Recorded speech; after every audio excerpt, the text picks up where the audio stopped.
Woodward Sports Network. Let's go! And a beautiful Monday to you. Welcome. It's the Woodward Sports Network, Detroit's all-digital sports network. My name is Stick, and this is the Morning Woodward Show. The sun is shining on Woodward today. It's looking to be like 70 degrees by the end of the week. It's that time of year, man, where we start going outside, start bonfiring, start getting out on lakes. I'm excited. This is the week, man. This is the week we don't have to worry about cold weather again. And thank you guys for waking up with us this morning and commenting already on our Facebook and our YouTube. Let's introduce everybody that's up here today. To my right. What up, though? Oh, God, I'm tired. Oh, man. Oh, man, Corey. I'm tired, boss. Whoa. I'm not comfortable with that statement. I ain't saying it like that. I ain't comfortable with that. See, you went where I wasn't even thinking about it. What do you mean? Where else am I supposed to go with that? I'm tired, boss. I wasn't even thinking like that. I'm just like, I always say it around everybody, man. Damn.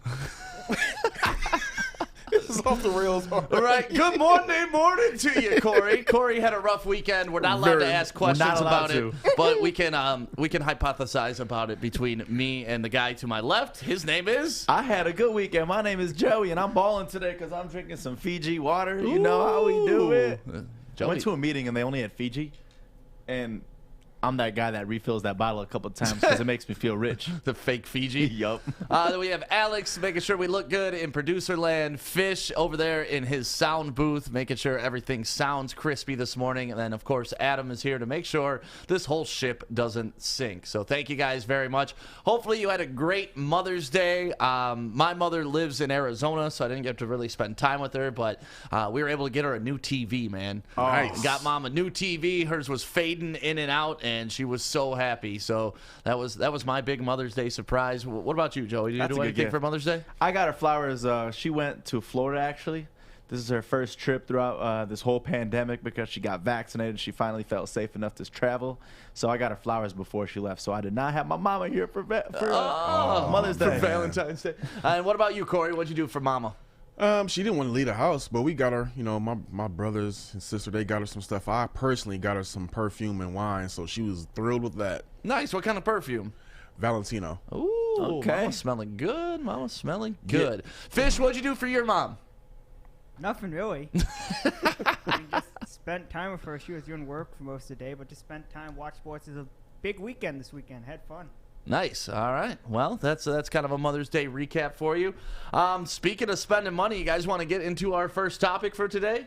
Yes, sir. The question I want to ask everybody watching right now, and of course you guys, outside of a team in Detroit, if you could own any professional team around the world, who would it be?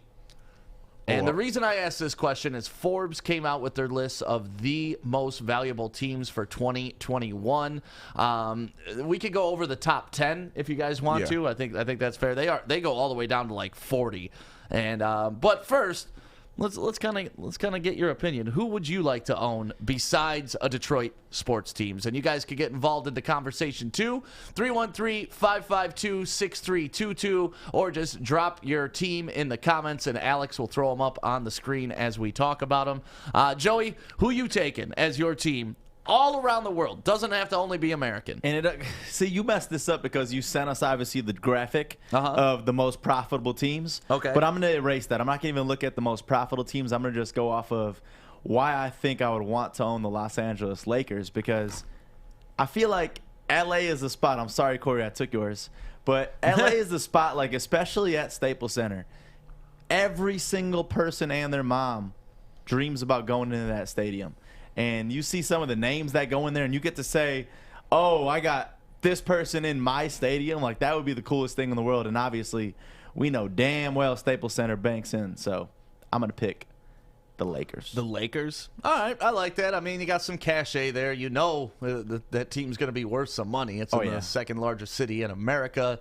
You're splitting time, though, with the Clippers, so that's kind of the only drawaway. Corey, you were also going to go Lakers? Yeah, I'm going to go Lakers, but since he went in that direction, luckily I took some notes on this one. So, Lakers. Why not? They're the NBA's third most valuable franchise right now, for $4.6 billion, generating $155 million on the income. They have the richest cable deal out of any NBA team, 20-year cable deal with Time Warner worth $3 billion, which is crazy as hell. NBA, one of the NBA's most historic franchises, tied with the Celtics for 17 ships. Number one in merchandise over the as of this year. Number one team in merchandise. In the past 20 years, the Lakers have had a player have a top-selling jersey 8 out of the last 20 years. 6 of those years was Kobe Bryant. The last 2 seasons have been LeBron James. And also on top of that, the Lakers are an iconic brand. Whether you like them or not, anywhere you go, any city you go to, probably outside of maybe Boston, you're going to see a Lakers jersey. Even at the LCA or back when they had the Palace, when the Lakers came in town, outside of maybe when the Pistons were winning during the their 04 their title run, even then you saw Laker jerseys take over. So, and then also too, on top of it, Joey went the direction of having the people there. You have all the celebrities there, but think of the names that have come through the Lakers franchise. Of course, you got the greatest Laker of all time, and this is not because of his passing, but Kobe Bryant. You got Wilt Chamberlain, Kareem Abdul-Jabbar, Magic Johnson, Jerry West, Shaq, James Worthy, Elgin Baylor, and if you want to throw in LeBron James and Anthony Davis, cool. Andre Drummond too went through there. Oh, Andre Drummond, AD. So I mean, every player at one point has wanted to wear that purple and gold, and it's an iconic franchise. I would definitely love to own the Lakers because you're going to be making money hand over fist as long as the NBA is around. I like art. I like the Chicago Blackhawks or the Avalanche, so I could make the team shit in honor of the Wings. I like that. Greg Chen saying New England Patriots. I mean, lots of people have lots of different opinions on this. That's why I like this, because for me, the team that I would like to own outside of a Detroit team would be the Las Vegas Raiders. Think about that. I mean, obviously they have a hockey team in Vegas right now, so there's another professional franchise, but to be the NFL franchise in Las Vegas with that brand new stadium that they have, the draft is going to be in Vegas next year, and you get to be the Raiders, man. What is cooler than being the Raiders? But is it the Oakland Raiders that made the Raiders who they are, or do you think it's just that Raiders brand? It's just the Raiders brand because they went from Oakland to L.A. to Oakland back to L.A., and now they're in Vegas. I mean, the city has never really been the reason that team has been crazy. It's always just been, you're a Raider. It's more Al Davis that set the tone. It doesn't matter where you put the Raiders, they're going to be badass. And tell that to my uncle, who that's where he got his love from, the Raiders out there in the Bay. He may argue with you on that one. Yeah. But they weren't always in the Bay. But yes. So he can argue with me, but the fact of the matter is, when they were in LA, they had fans. When they were in Oakland, they had fans. But yeah, they were still in the same state. I think jumping to Las Vegas, I don't know if they may have killed the fan base a little bit, but Oakland, LA, that's still Cali. Well, if you look at Las Vegas Raiders on Forbes list right now, their value at $3.1 billion. Not bad, but they're 29th on this list. Ooh. $3.1 billion is 29th on this list. 5-year change in value, though. Look at this for the Raiders, and I think this has a lot to do with them going to Las Vegas. They're up 117%. So yeah, in value. Because they've been wanting a franchise out there for so long. So just to be able to get that Raiders name and put it in Vegas, who's been dying for football team, Ash made it happen. Do you think it's going to be crazy out there though with the whole Vegas football? Oh yeah. The only thing is, it's just they're never going to really have a home field advantage. Yeah, no real fan base. The people that are going to those games are probably going to be just tourists that are in town. Well, not only that, people like us, the Lions are playing in Vegas. Vegas weekend with the boys. Right. Let's go. Right. So it's not only just going to be the fair weather fans that are there. It's going to be, the teams that travel to go specifically to Vegas for that night. It's going to be they may not have that true fan base, but they're not going to lack in any money. No. How much do you think Al Davis paid for the Raiders in 1966? 1966? Yep.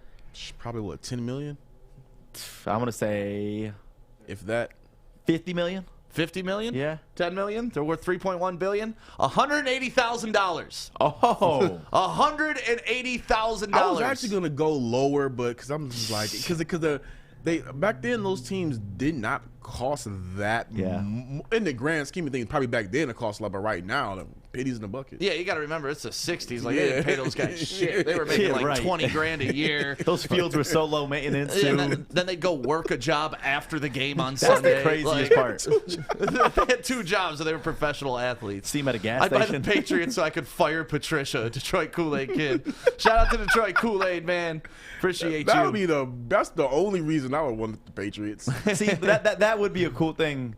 Is I see a lot of comments coming through about owning the Detroit Lions because, truthfully, it can't be any worse. So you're gonna look great no matter what. Yeah, but the whole point of this is outside of Detroit. I Like know. we all know we'd want to do Detroit teams, but I guess we could ask that question: of the 4 Detroit teams, which one would you want to own? Oh, that's easy for me. Lions, for you. Pistons. Pistons. Yeah, Pistons for you. Lions Pistons for you? would be sweet because you could just use that court whenever you want. You want to play some pickup ball? Come on by to my basketball court. That'd be sweet. No, the Pistons would be awesome. The only bad part about being the Pistons right now is you don't own your own arena. Like outside of that, that's really the only drawback I see to being the Pistons owner right Which now. I still just don't. I'm sorry. I'm still against the whole Palace being torn down thing. I don't care what anybody's. The whole allure of that they are in the city is cool, but I'm sorry. I'm sorry. Palace is still special to me. Right. No, the Palace It is to great. all of us, I feel like. Yeah. I love the idea, though, of when the Pistons get good, of what the city is going to look like in that stadium. It's going to be a different crowd. I than really the, just than wish that the Palace. Pistons would have their owner. If they had their own arena downtown, then I'd be for that because I still think that it's kind of like what we just said with the Lakers and the Clippers. They're sharing space. The Clippers, they're about to get out of there and go actually have their own arena because I believe Steve Ballmer bought the old Forum. See, but I feel like that's a little bit different because when you share a court with the Lakers, you know you're always going to be secondary. But when they started this entire project, I get it that Ilitch is fronting all the money on building all this and whatnot, and it was kind of a lease that the Pistons took out on this court.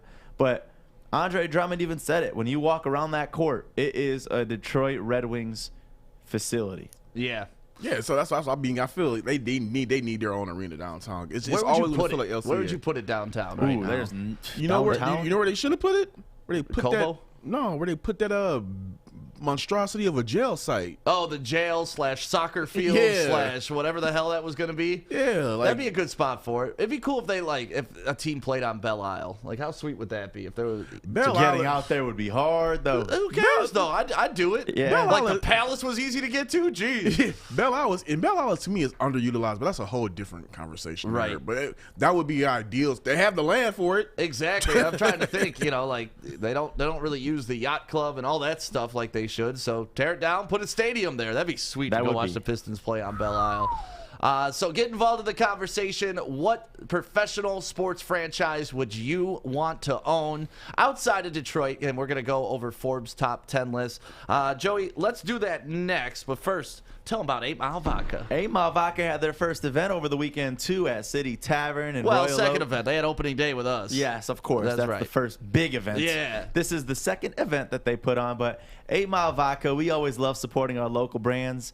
We want you to support this brand that's going to help you get a little turned up because it is the smoothest vodka. And I always say I'm not a big drinker at all, but when I drink 8 Mile Vodka, it just goes down so smoothly that I want you to go try it for yourself. Go give it a try right now because I guarantee you will not regret this. Go to Meijer, go to your local liquor store, and get a bottle of 8 Mile Vodka today. Hi, I'm David Hall from Hall Financial. And at Hall Financial, we treat our clients like family.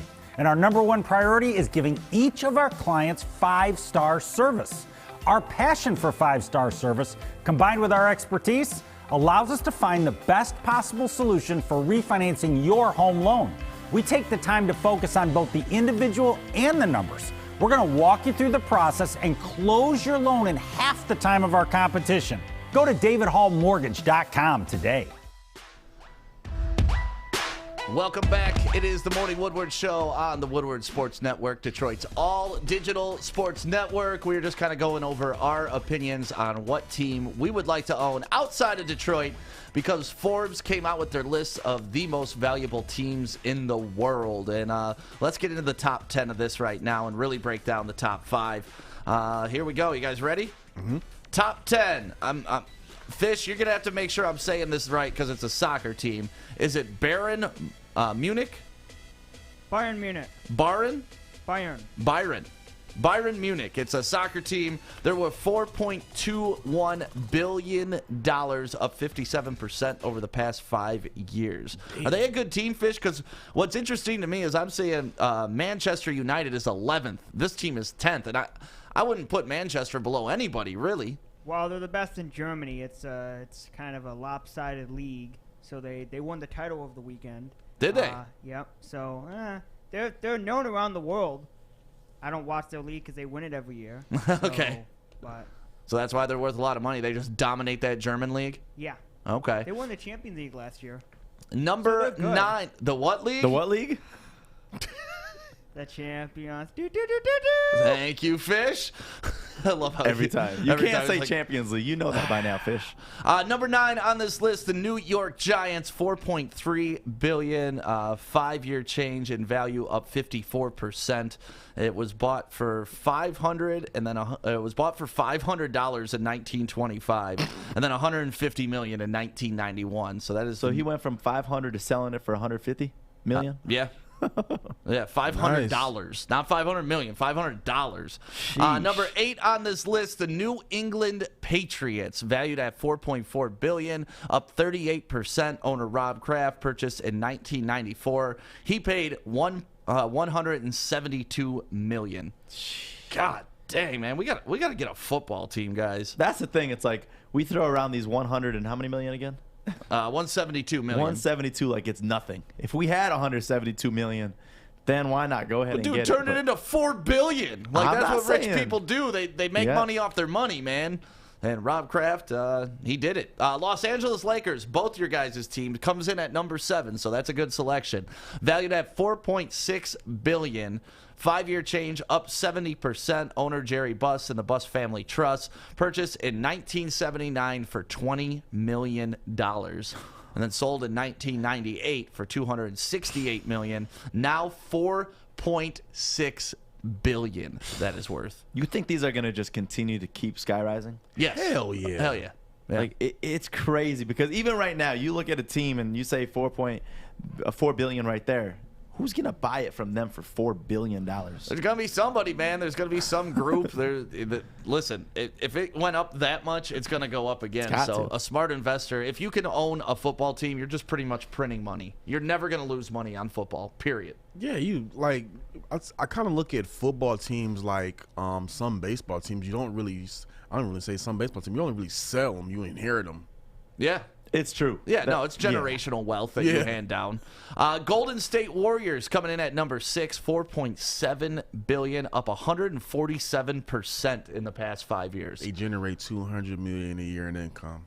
Price paid, $450 million. So once again, not a bad investment.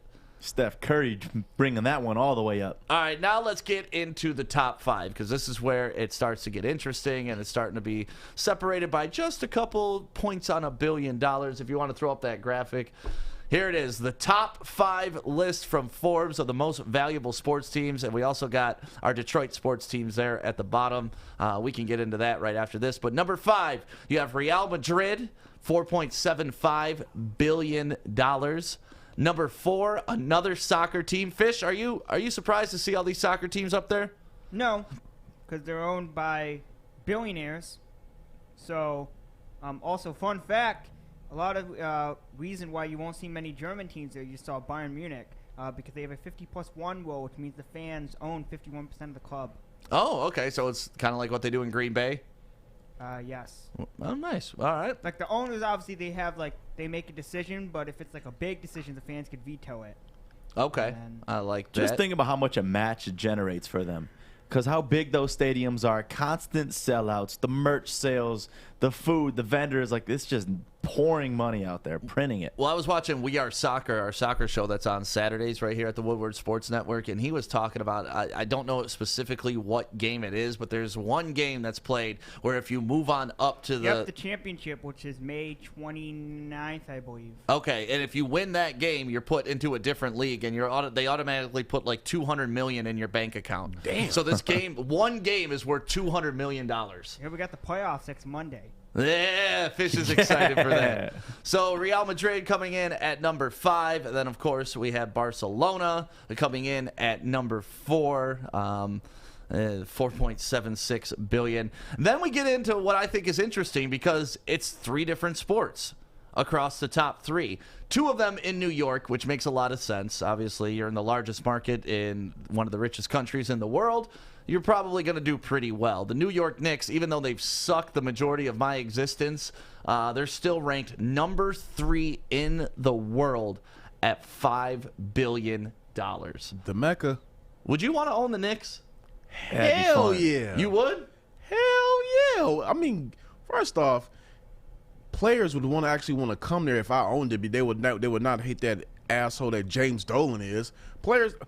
So many players that wanted to go play for the Knicks, they just rebuffed it because of Dolan. You're in a hell of a market. MSG is the Mecca where everybody still wants to play.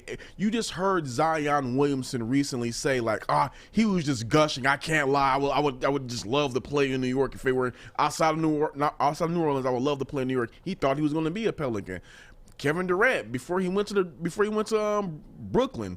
He thought about going to the Knicks, but again, James Dolan pissed him off. Where do you think that the allure of playing for the Knicks still comes from? Because I get it. Like back in the 70s, they had good teams. So like when I was growing up in late 80s, early 90s, there was still kind of you could fall back on some great Knicks teams, and they had like Patrick Ewing, and we just saw the John Starks left-handed dunk, which to me is like the pinnacle moment of my recollection of the Knicks. But where do you think this desire comes from? The Knicks have been fucking awful for 20, 30 years. How does a guy like Zion grow a love for the Knicks when they've never been good? I think it's just that allure of playing at Madison Square Garden. So many great basketball moments have come there. I mean, I remember just not a couple of weeks ago just watching Steph drop like 49 points there from a couple of years ago. Kobe dropped 62 there. Jordan dropped a double nickel there. It's like a lot of iconic moments have happened there. Melo, even though Melo didn't really win anything there, he made the Knicks kind of relevant during his time there. So I just think they've done a really good job of marketing themselves without having anything to show for it. Also too, they got the TV deal too. So yeah, they get that TV money. Yeah, I understand that. I'm just talking I'm just thinking, if I'm a 19, 20-year-old, at what point in my life was it like, damn, the Knicks are cool? It's just, I think it's the allure of playing in New York. But I will say this: I think that it's good they're winning right now, because I think that with Brooklyn being there, Brooklyn could kind of start chipping into that, over the next, I'll say, decade if they get a couple titles or something like that. Oh yeah, no, if they win this year, I guess the Knicks are doing decent this year.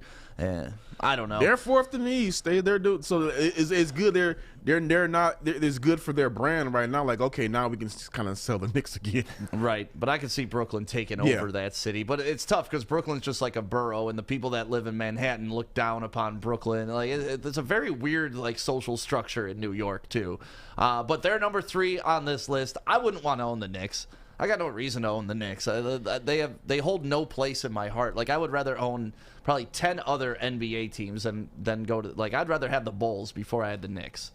Just honestly, beyond the I hate MSG, Chicago. I hate Chicago too, but what's that New York? court, especially that court. I mean, it holds value. No, that parquet floor. That court. That court. All right, so let's get on to number 2 on this list. And I don't think it's any surprise what number 1 and number 2. Actually, number 1 was kind of a surprise to me. But number 2 on this list, the New York Yankees. $5.25 billion they're worth. When Steinbrenner bought them in 1973, he paid $8.8 million for them. And the Yankees are always going to be the Yankees. You want to talk about allure, you want to talk about history, you want to talk about success. You want to talk about Derek Jeter for our boy Maz. Like, you know, Jeter's one of the greatest players. This was his last at-bat ever, and I believe he won it with a walk-off single. God, Jeter was such a great player. But, I mean, those pinstripes alone are worth $2 billion. You ever been to Yankee Stadium? No, I've been to Fenway. I've never been to Yankee Stadium.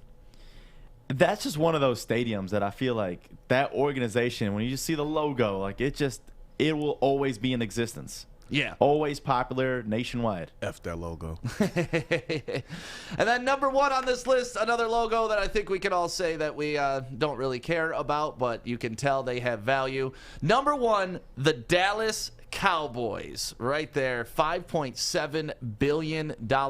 And once again, to me, this falls under a Knicks category. Like, yeah, you were okay in the 90s, but you haven't done shit since then. But the fact that you were worth $5.7 billion is crazy. Here's back when they had Troy Aikman throwing up bombs.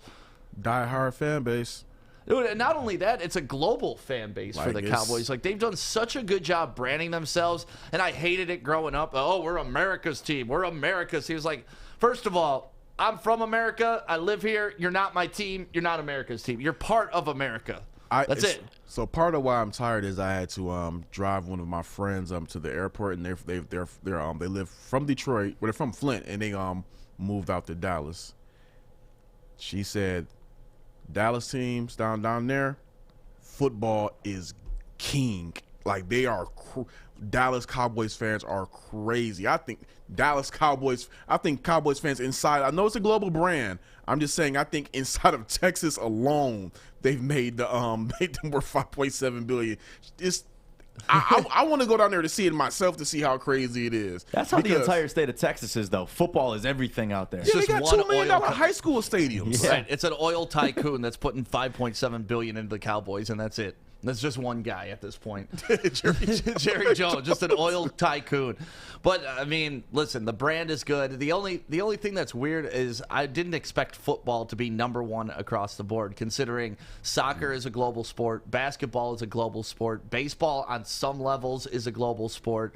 I mean, they're not playing baseball in Africa really, but outside of that, Asia, it's big. You know, the Dominican Republic and all of those types of areas, it's big in Hispanic America or in a Hispanic culture. So I expected not football to be number 1 overall. I mean, you look at the money tied to it. You get way more players in the game of football than you do basketball, and that's all bringing revenue towards the brands of each player, the capacity of the stadiums. So it's just everything around it, the numbers are just bigger.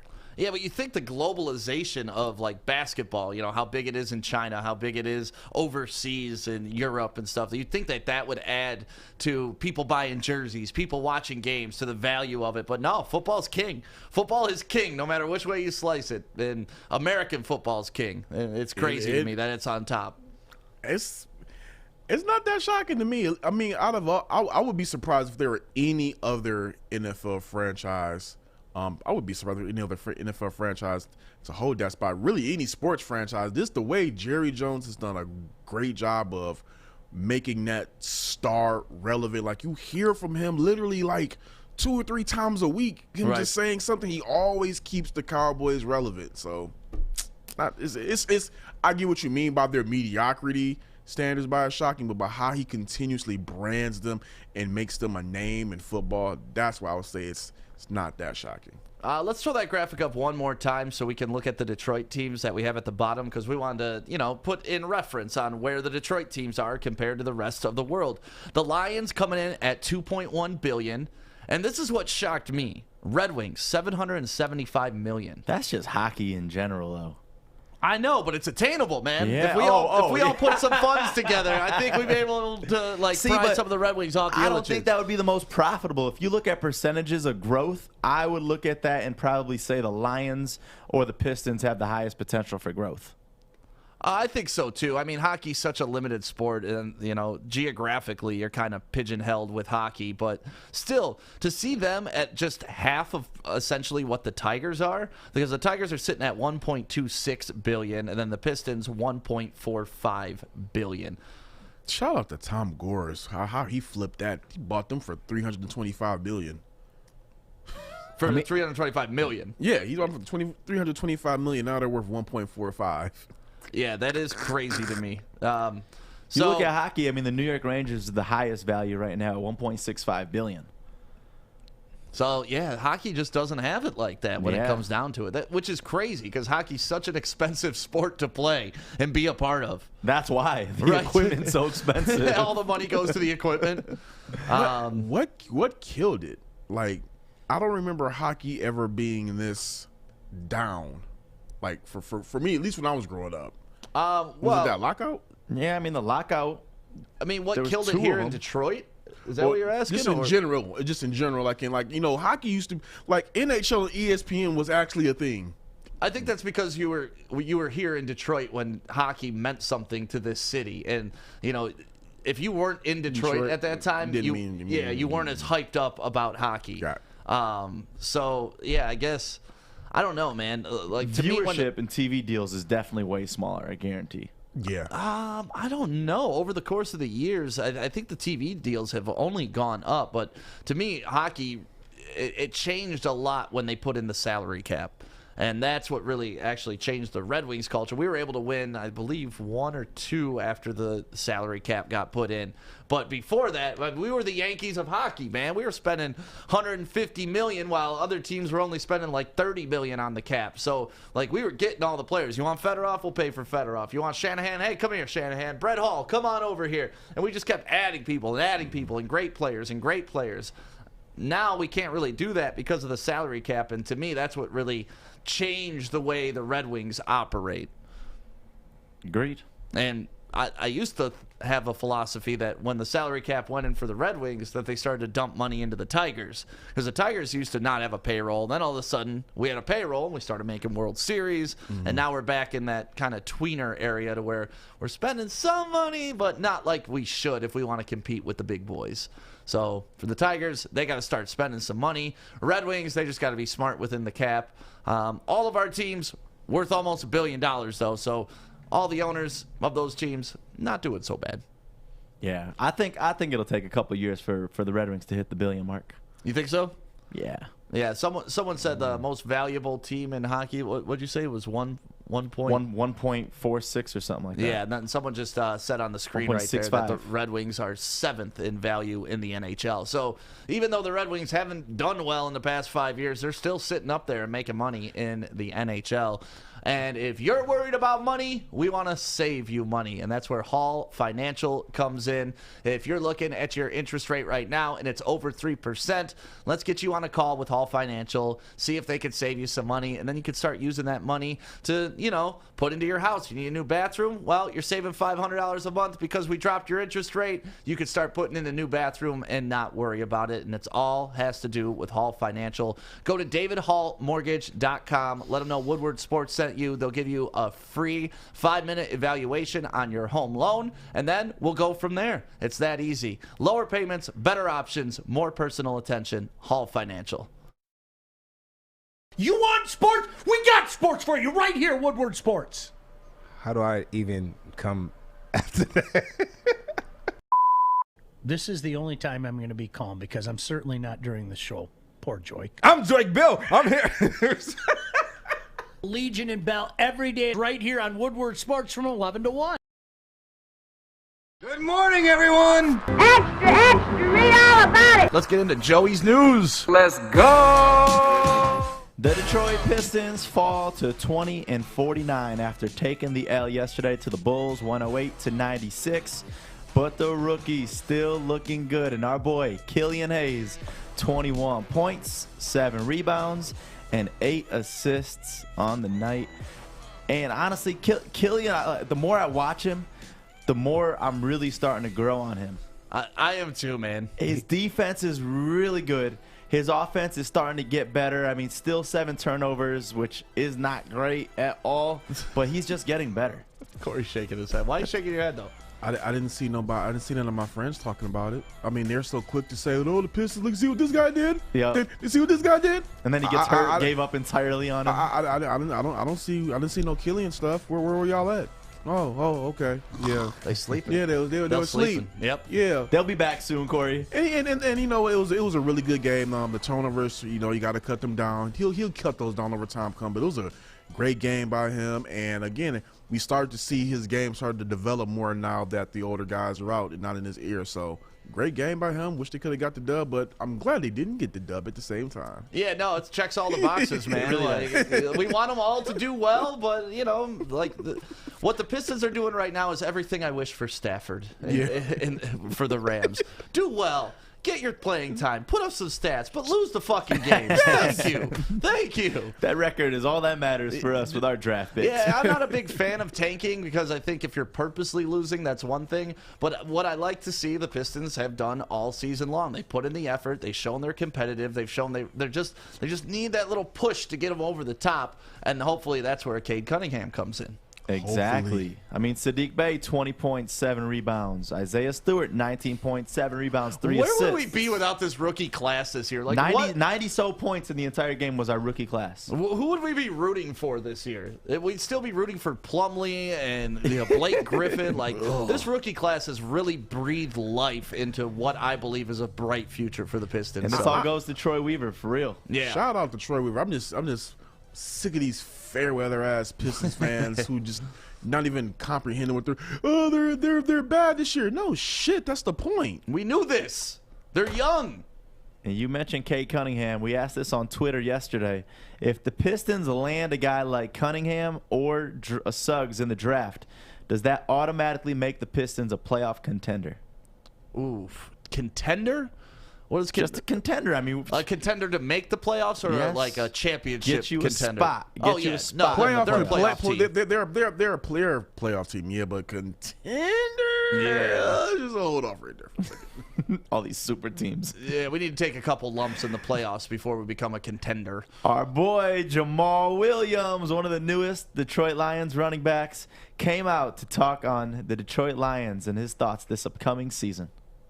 Dancing. I'm telling you, it's about to be real. So look at the Detroit Lions so different this year because we ain't coming to play. I'm letting you know that right now. It's a whole different. Whatever you think about the Detroit Lions before or whatever, it's different this year. So we about to come with straight fire. We coming with flame. We coming with that Naruto mindset. We coming with nothing but wins. You know what I mean? We coming to play. I can't wait. Corey, I can't wait for you to get on press conferences with this guy. I love that guy so much. He's like a cartoon character coming to life. Hey, how can you just not be infected by his energy? You're gonna have to like brush up on your anime so you can. Whenever you ask him a question, it's got to be like anime related. Dude, he would love that. So when he made that pass, was that like Yoku doing this? He said in our interview, anime was his thing. Yeah, his eyes would like. He said in that one, he's like, "We're coming at him. We're gonna slice him. We're gonna get him." I love that guy so much. We gotta get him back on. Can we get him back on? Yes. Give us your best Dan Campbell impression. Was the greatest thing. Right. It's just the best thing in the world. Yeah, and if you haven't seen our interview with Jamal Williams, it's up now on our YouTube page. So just look for it on YouTube. It's one of the greatest interviews I've ever been a part of in my life. So thank you, There's been a Jamal lot of Williams. interviews throughout our lives. Yes, for real. Steph Curry asked his thoughts on the potential Warriors versus LeBron James' favorite, the play-in tournament matchup. I think the league might enjoy Lakers-Warriors 7-8 in the play-in.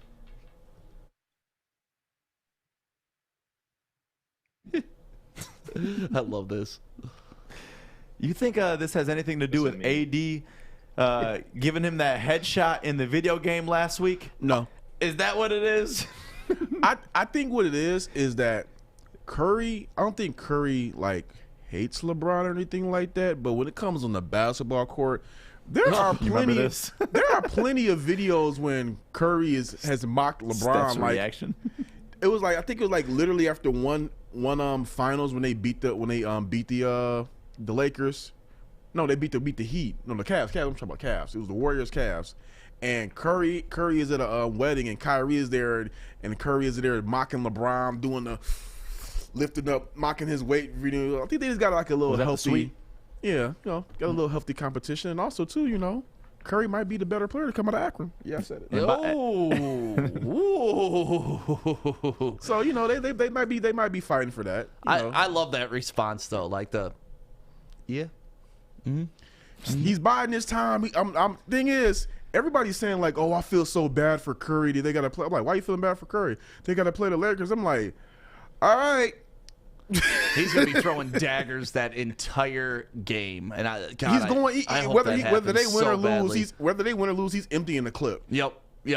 And the thing is, no matter what, at the end of the day, you can't even be mad. You're just above 500 basketball team, so you put yourself in this situation. Yep. LeBron could cry because that's what he's going to do. We know this. We know that. He could be the number 1 seed in the freaking division. He's still going to be still going to cry. Still going to be crying. But AD, by the way, did go off on the Suns yesterday, dropping 42 points. I mean, somebody had to. It wasn't Drummond. We know that. Sure wasn't. He was in the single digits. And we got to say Happy Mother's Day to all of the beautiful moms in our lives. And Raptors star Siakam bought his mom a house, and her reaction was priceless. Stick bought his mom a TV. He bought his mom a house. So this is our house. This is cette maison. Just look at that. She takes her shoes off immediately. I love that. She's like, oh, wait, this is my house? Breaks down into tears.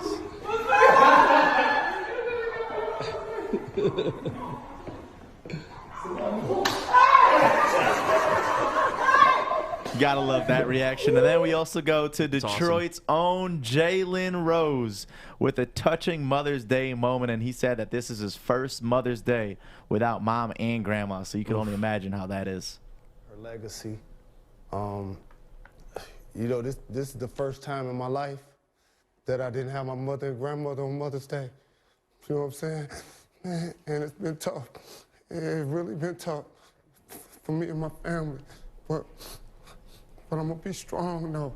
I got a lot of people that rely on me, a lot of people that love me, a lot of people that believe in me.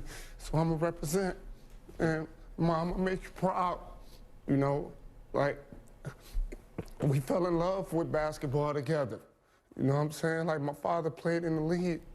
And to not know him, she was like, you going to make it. You going to get us out the hood. I promise you. And I was like, I'm going to do it, Mom. And I did it. And we did it. I love Jalen so much. And where was Jalen? There's no one realer than Jalen Rose. Nobody. Seriously. That's crazy. It's actually, if you're going down Livernois, there's actually a billboard of his mom that he really? Yeah, it's a billboard of his mom in memory of her. So I'm pretty sure he took that out. But yeah, it's right there in Livernois. And honestly, it's like I can kind of relate, like the first Father's Day that went by without my dad and without my grandfather. Oof. And obviously I don't have a son. Like, it was the first, I don't want to say meaningless, but I had nothing to celebrate. And that's such a weird feeling. And I can only imagine with Jalen Rose, because, obviously his grandma was a huge part of his life and his mom. He doesn't have a daughter, does he? I don't think he does. Yeah. And Molly, his wife, they don't have a kid together. So it really, on those days when you don't have anything to celebrate, it really falls hollow, and it's a really strange experience. So to see that guy give that type of emotion on national TV like that, like I feel your pain, Jalen, and it ain't easy, man. Yeah, Mariah Rose, his daughter. Okay, so he does have a daughter. So he does. Okay, but it's just that feeling, especially in this social media type world where all you're seeing on social media, everybody posting their photos with mom. And I was at church yesterday, and my priest, he just lost his mom a couple weeks ago, and he was throughout the entire mass just talking about how he's Happy Mother's Day to all the moms out there, and you could kind of just see it and hear it in his voice that it's tough for him to stand up there and say that for his first time. Yeah, it's weird. It's a weird void, that's for sure. Yeah, and now I want to do a little Woodward Sports top, not 10 plays. I'm going to just do top 2 plays of the weekend. And we start with Tyler Matzik, the Braves reliever, with this behind-the-head grab with a double play. Just look at this catch. Roster, get him in there to figure out what you got. Wow, what a play by Matzik! Oh, man! Just watch this Behind his back. Oh! So smooth. Like, how do you do that? And then the poise, step. A little bit of luck, a little bit of skill. You add it all together, and you get Matzik. Pitchers, man. Pitchers are athletes now, too. That's right. Proving themselves right there. And then we go to this local one. An 8-year-old. Brady Howells is his name. Plays for the 8U South Farmington Blues in this game against. That's awesome that the Blues are still around. I used to play them in Federation ball back in the day when we were the Rams. I didn't know the Blues were still around. That's good to hear. Oh, they still around. That's good to hear. And they're making the top plays of the weekend against the Michigan Blues. Look at this stop that he had.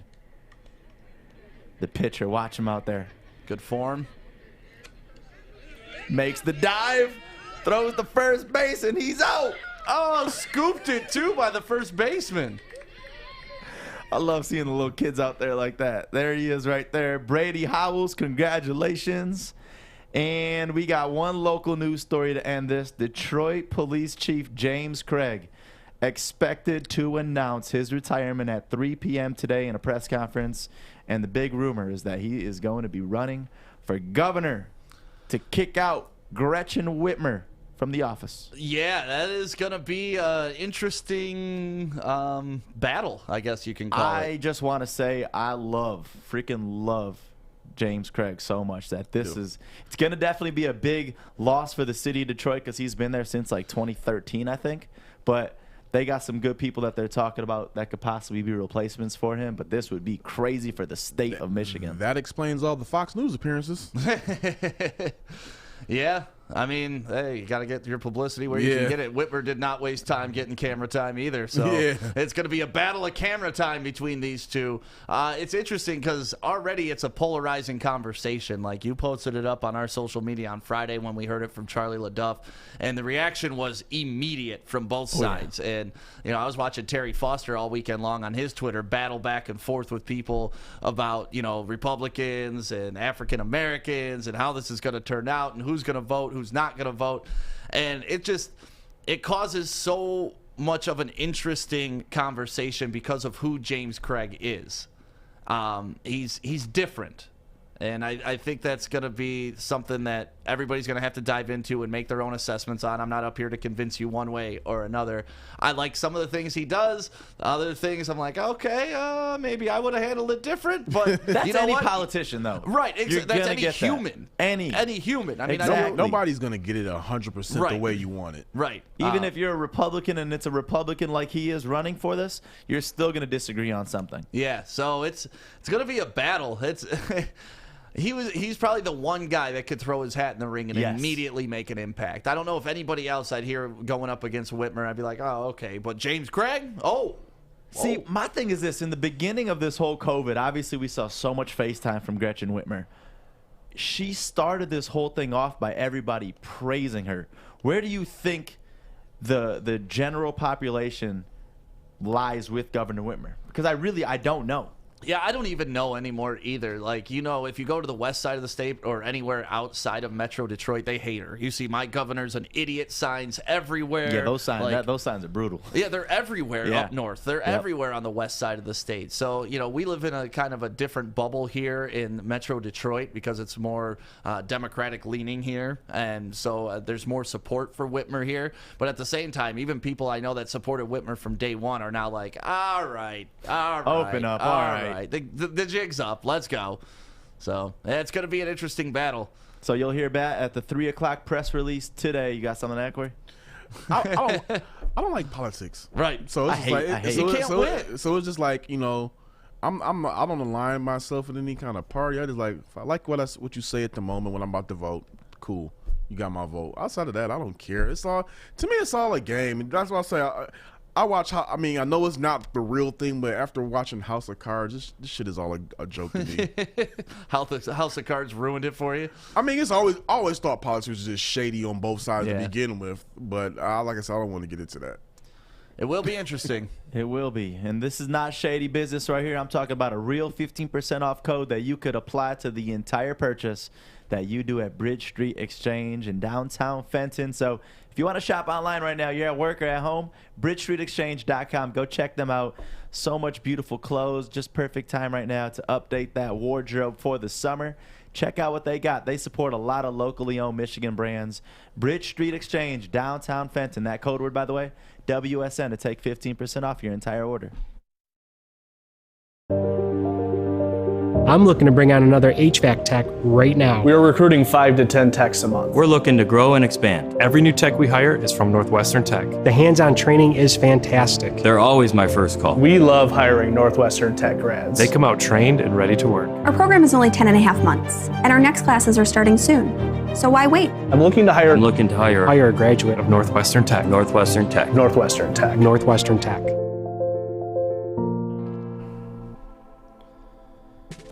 Welcome back. It is the Morning Woodward Show live on the Woodward Sports Network, Detroit's all-digital sports network. Thank you guys for tuning in this morning. Watch it on Facebook, YouTube, Twitch, and Twitter. And make sure you like, you share, you comment, you subscribe. You do whatever you got to do, whatever platform you're watching, because we appreciate you watching and being a part of the network. And we love when you drop the comments so we can throw them up on the screen. So thank you for being a part of the conversation. What's up, Fish? Adam's holding up a bottle, so I'm just going to say, Corey, you have the fanciest water ever.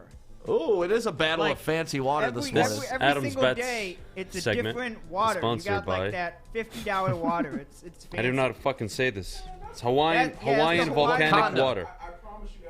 Waikiki? Wakanda. What is this? Corey just said it's $5.25 for that bottle. They don't pay me, so it's not staying up here. $1.25. Then your boy here with the tap water straight from Birmingham Roast. Hey, listen, I might have Fiji, but this is not from, what does it say? Straight from the fountain. From the islands of Fiji. No, this is from the fountain refilled right here. The fountains at Lady Jane's. Bunch of Fountains of bougie-ass Birmingham. water drinkers. Oh, I do like alkaline water, though. Yeah? Like alkaline water I'll mess with. But I'm not a sparkling water guy. No. fuck Do you really notice a difference in that water? With alkaline water? Yeah. It absorbs faster into your body. Yeah, I notice a difference. Supposed to be It's like instant. The only water that I'm different with is the Aquafina. That stuff's garbage. That and Dasani, I can't. You know, that's just like a dude sitting in a bathtub up in Flint, just like bottling it. Like that's all that is. You hate Aquafina as well? Yeah, like Aquafina. And there's a couple other. If it's by the Coca-Cola company, all it is literally it's out of the tap. It's not pure. Like it's. Yeah, it's bullshit. Whoever made up bottled water, winning at life, baby. You got us all. You got us all good. So let's get into your bets, Adam. Yeah, How'd you do over the weekend? Killed it. 4-1 on Friday. There you go. Yeah. There you go. He's back, baby. That's He's right. back. That's right. 1 goal shy of hitting that parlay, which would have been nice. It would have been $150 turned into $3,300. Was that the 5.5 goals? No, it was that. I bet the over on the 6, and the game finished. On the 6.5, the game finished at 6. Ooh. And they just couldn't score an empty netter at the end. It was so frustrating. They won by 1 goal, but it's okay. It's okay. I fucking crushed it on the single bet, so I made all the money. It didn't matter really. But today, I'm gonna stick with baseball and hockey today. I'll start with hockey. I'll take the over at an underdog line between the Oilers and the Canadiens. Anytime I get a game with Connor McDavid and Leon Draisaitl in it, and I'm at 6, I'm like very confident. 1, because I have push potential. So if that game finishes at 6 goals, I'm not hurting. It gets voided, and I don't lose any money. I just get it back. And to be very frank, I get it at an underdog price. I mean, it's so, I don't want to say rare because it does happen often, but when you get really talented players at that cheap of a line, you got to take it. It's just a really smart bet. The next game, the obvious one, the over 5.5 between two teams that struggle to score goals. Having said that, it's super late in the year. Boston coming off a back-to-back. They're gonna have tired skates out there. Expect a shit ton of goals from the Islanders. I'd say a minimum of 4. I'll take the over at 5.5, and I get it at an underdog line. Again, it's smart money. You get a two games so far at underdog prices, and then I'll go straight into baseball. I'll take the overruns between the Red Sox and Oilers at 9. Orioles. I don't know why I said fucking Oilers. At the top. Oilers, because it looks like Oilers. Well, yeah, it's a small screen. Anyways, whatever. I'll take the total goal run scored between the Giants and the Rangers at 7, and the Reds on the money line. Probably the Reds is the safest bet, lock of the night, and then your run scored in the Red Sox and the Rangers games. I'm pretty confident in both of those, and honestly, I'm getting them for even money. Having said that, the parlay is actually pretty decent today. Low risk, $25 bet wins big, so $648. That's actually really good odds, and honestly, there's nothing up there that I'm really nervous about, so I'm feeling really good about the bets today. Of all these bets, which one are you most confident in? It's got to be the Oilers versus Canadians, mainly because I have a push potential. So I'm not losing. There's no chance this game finishes under 6 goals. So for me, I'm either push and I'm voided, which means I get my money back, or I'm hitting big and I'm getting an underdog win. So for me, that's the smartest bet of the night. No basketball on today's Fuck docket? basketball. No, the lines weren't up yet. So fuck basketball. We're not betting basketball tonight. Yeah. Yeah. What are you going to do? Yeah, nothing. I like DM this. me if you want basketball bets later today. I like that card right there, though. Mm-hmm. You seem to got Very a good easy. mix. Yeah, it seems to be an easy bet. Throw that back up there for us, Alex, if you can. The one thing that I really like is the Red Sox over the Orioles. I'm with you on that. They're definitely going to score over 9 runs in that game. The Red Sox, they've been doing okay this year, but the Orioles, I just don't trust their pitching I believe staff. the number 3s are on the mound tonight, or the number 4s in the Okay. rotation. So bats are swinging today. Bullpen's going to be out early. It's going to be a good game. Good watch. Now I got to ask you, Adam, when our team starts playing softball on Thursday, are you going to put them in your bet, or are we going to do some over/under lines on that? I mean, honestly, it depends. You know what? We should do that. I should have Sticks hit over/under hits. Oh, we should. We'll set those at 1.5. Is that fair? Man, you're going to do me like that? Well, how many at bats? How many at bats? Usually about 3 to 4. Let's do 0.5. No, I think usually going to get at least 3 or 4 at bats. All right, we'll do over/under at 2. No, it's fine. You can put me at 1.5. I'll take that bet. I'll take that bet all day, I'll put man. that as a heavy all favorite. All that means then. is I got to bet 500 and I'm making money. I mean, yeah. Last year I betted about 600. So. Okay. Still going for the bunts. And then we'll go for the home runs, but honestly, we have to use them smartly. Yes. In this league, so don't can't cash just go out on swinging and dinging. Do you guys hit home runs in the league? Oh yeah. You're only allowed 3 though for a team. A game. What do you mean? You Only have to use them allowed? smartly. Because if everyone would just tee off, the games would never end. Right. What do you mean? Is it like that? You're 100% batting at swinging home runs out the park? I mean, essentially, Adam can hit it out anytime he really wants Really? to. I can hit it out anytime I swing as hard as I can. We got guys on our team that hit it out accidentally. And that's how damn good they are. But, if you have more than 3, then they turn into outs. Otherwise, you're talking, 90 to 90 softball games. Wow. Yeah. I did not know that. Yeah. Yeah, it makes it more competitive, and honestly, it takes a lot of skill not to try and swing for the fences. So you got to hit singles, you got to know when to hit opposite field, try to hit the gaps when you have people on base. Yep. It's actually it makes it a lot. I'm the only one that when I get out there and I swing, I just hope I hit the damn thing. I got no control as to where that ball is going. I'll be honest. When we had BP the other week, that was my mentality. I was like, I just want to come up here and take really good rips because I hadn't swung a bat in over a year, and. Dude, when I hit the first one over the fence, I'm like, oh my god, that felt fucking great. At the batting cages is the favorite. My favorite. You try getting the ball caught up in the net up at the top. It's my favorite. Yeah, I got to hit the batting cage. It's going to be nice this week. So our game will not be canceled this week, and we will put some betting lines on that Thursday. But let's run through your card one more time. Run it down real quick so everybody can get their bets in today. Yeah, my best bet of the night, 100% put. I would say the most significant amount of money you're going to bet today, it's got to be between the Oilers and the Canadians. Take the over at 6. You have push potential, and honestly, you're getting at an underdog line. I love it. Anytime I get Connor McDavid and Leon Draisaitl on an underdog price, I'm going to take it. Then we'll take the over at 5.5 at an underdog line between the Islanders and the Bruins. We'll take the runs over at 9 and 7 in the Red Sox and the Rangers game. And then I'll take the Cincinnati Reds on the money line to beat an atrocious Pittsburgh Pirates team. Honestly, they should be valued at 15 million right now with how bad they are. So those are the bets today. Bet them individually and bet the parlay feeling confident. But honestly, I don't see a weakness in this ticket. I really like it. Yeah, no, I like it too. I may actually throw the parlay on this one today, man. Mm-hmm. I may go for it, Joey. I'm going for it all.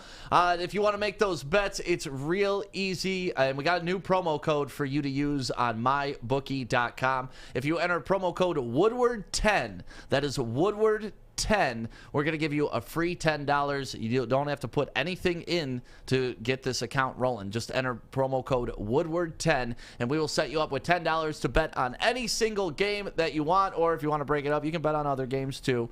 But make sure you do that. Go to mybookie.com right now, enter promo code Woodward10, and get your free $10 from Woodward Sports.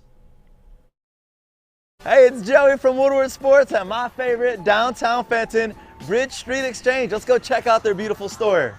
You know we love Michigan summers. Got to turn up on the lake. Pre-made mixed drinks. They even got their own beautiful Bridge Street Exchange t-shirts. I got mine on. Jewelry, they got you here. I got mine on. Titanium Buzz. If you're not quite ready to ask that big question yet with the jewelry, look nice for your girl. They got polos. And last but not least, the most comfortable shoes on the planet. Hey Dude. They're literally called Hey Dude. Shop here at Bridge Street Exchange, downtown Fenton.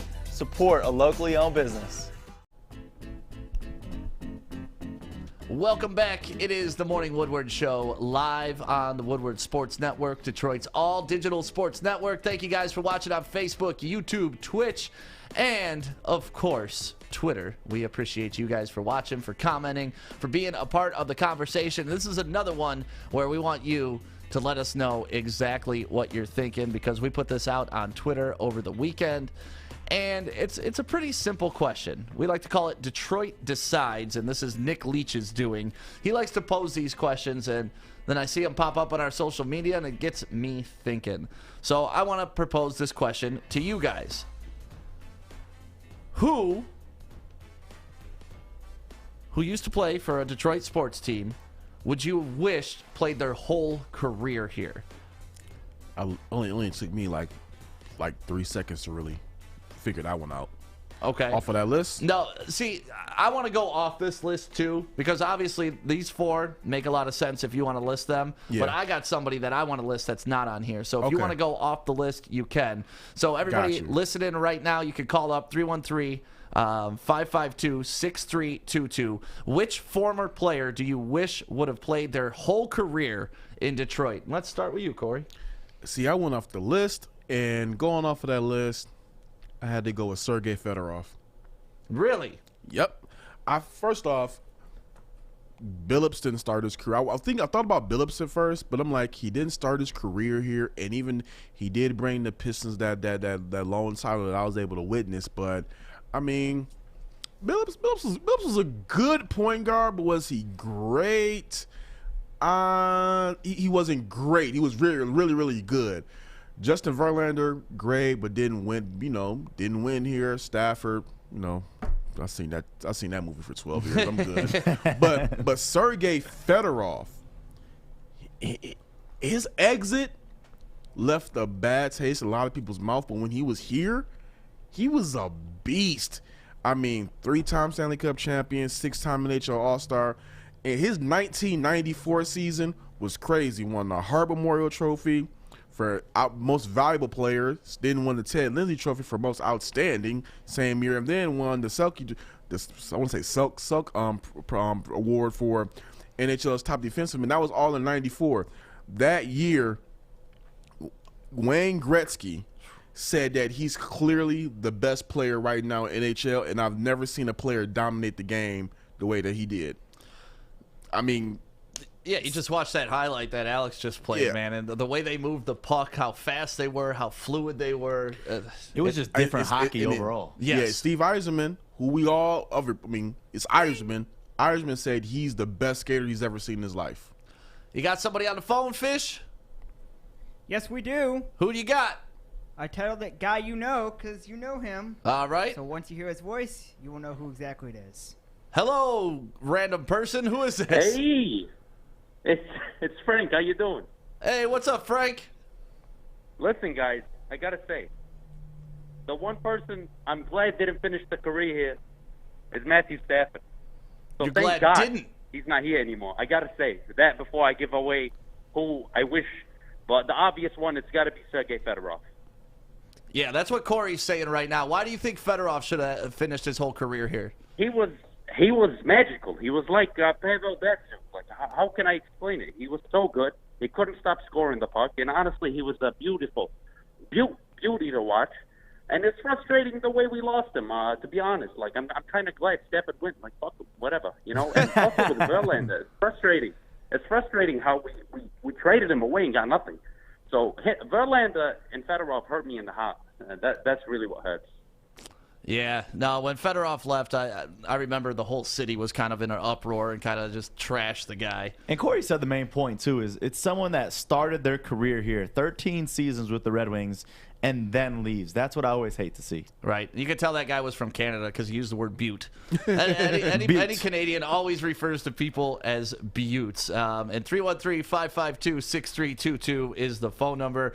People are dropping their comments, and a lot of interesting comments here, too. So you're going Sergei Fedorov. Joey, who you going with that you would have liked to kept in Detroit? I'm going to probably go with Billups because for the sole reason that he won championships here, that I feel like it could have been an opportunity at getting more championships.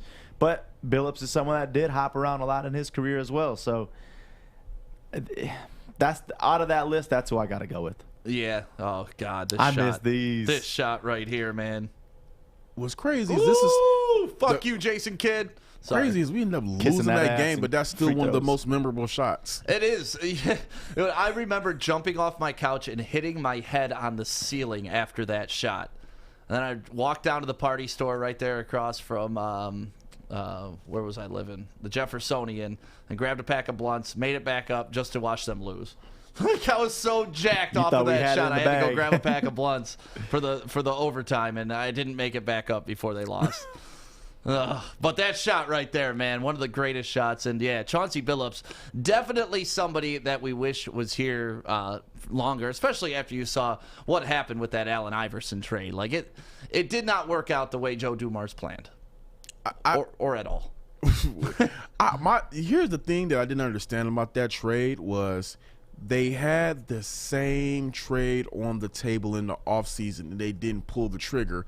But they pulled the trigger on the trade when the Pistons started the season undefeated. It made no sense to me. Yeah, I just remember them saying we need an offensive spark. We needed something, to happen on that end, and that's why they wanted to go with Iverson, because they thought he could, the Pistons were running into moments where they couldn't score when they had to, and the offense would get bogged down. So they thought if they got somebody in here that could create their own shot, it would stop those lulls. What we didn't realize was Chauncey Billups was the one facilitating everybody on offense. And when you took him out and gave the ball to Mr. Pound the Ball into the ground, I suck at gambling, but I'm going to lose all my money at Greektown. Oh, God, that sucked. But you're forgetting one thing, Stick. Billups went to the Nuggets and damn near became an MVP candidate. Yeah. Took them right to the Western Conference Finals. I'm not forgetting that. I'm just remembering what happened here in this city. Yeah, I love my boy Stafford, but I'm looking forward to Goff. That's a good from Ryan's reaction. I think for Stafford, it's a personal thing. I truthfully think anyone that says Stafford, you can't be mad at them getting him out of here and giving us a new fresh start with Jared Goff. No, but you can. That's the question. Who would you want to play their whole career here? And would you want Stafford to start and end his career in Detroit, or are you okay with what just happened with the Rams? I'm cool with Stafford being gone. We've already been a part of 12 Years a Slave. We're good. Damn, Corey. Bye, Stafford. Wow. I can be the guy to say it. I know. Bye, Stafford. Hey, the first one wasn't intentional. This one was. Bye, Stafford. Yeah, that's the thing. With Stafford, I felt like it was time. I think both parties were like, all right, we've seen enough out of each other. Let's move on. And they did that. To me, the one person that I would love to see that to start and end in Detroit, Ben Wallace, man. It broke my heart when Ben Wallace left to go to the Bulls.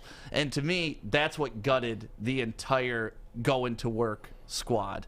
Look at this, man. The guy was such a monster, such a great help side defender, on the ball defender. He would lock up point guards. He was shit on offense, and that's okay. We didn't need him to score. That's what we needed out of him right there. He was good at free throws, though. Yeah, he was awful at everything offensive. Yep. But damn, man. And that's the same reason why Beef Stew is someone that I do not want to see the Pistons ever get rid of right now. Well, he's hitting threes. Beef Stew's got a short game. Like, look at this against Shaq. Get that shit out of here, Shaq. Now, I do want to ask one question, because we said that the player had to have come through here, right? It is have to have been a pistol meeting on any of our teams at one point in their career, right? Yeah. So you could have gone with Sheed, or somebody like that. Okay, cool. Because now that we do that, you brought up a team name. If the Pistons could have had for his whole career, D Rose. Really? Because I mean, start his career. Of course, that would be a great one. Because who knows? Because The Pistons had that great medical staff. Who knows if he suffers those same injuries while he's in Detroit, and would have had a lot better care for him. Imagine D Rose starting his career here. Another one I keep getting seen dropped in the comments is Ndamukong Suh.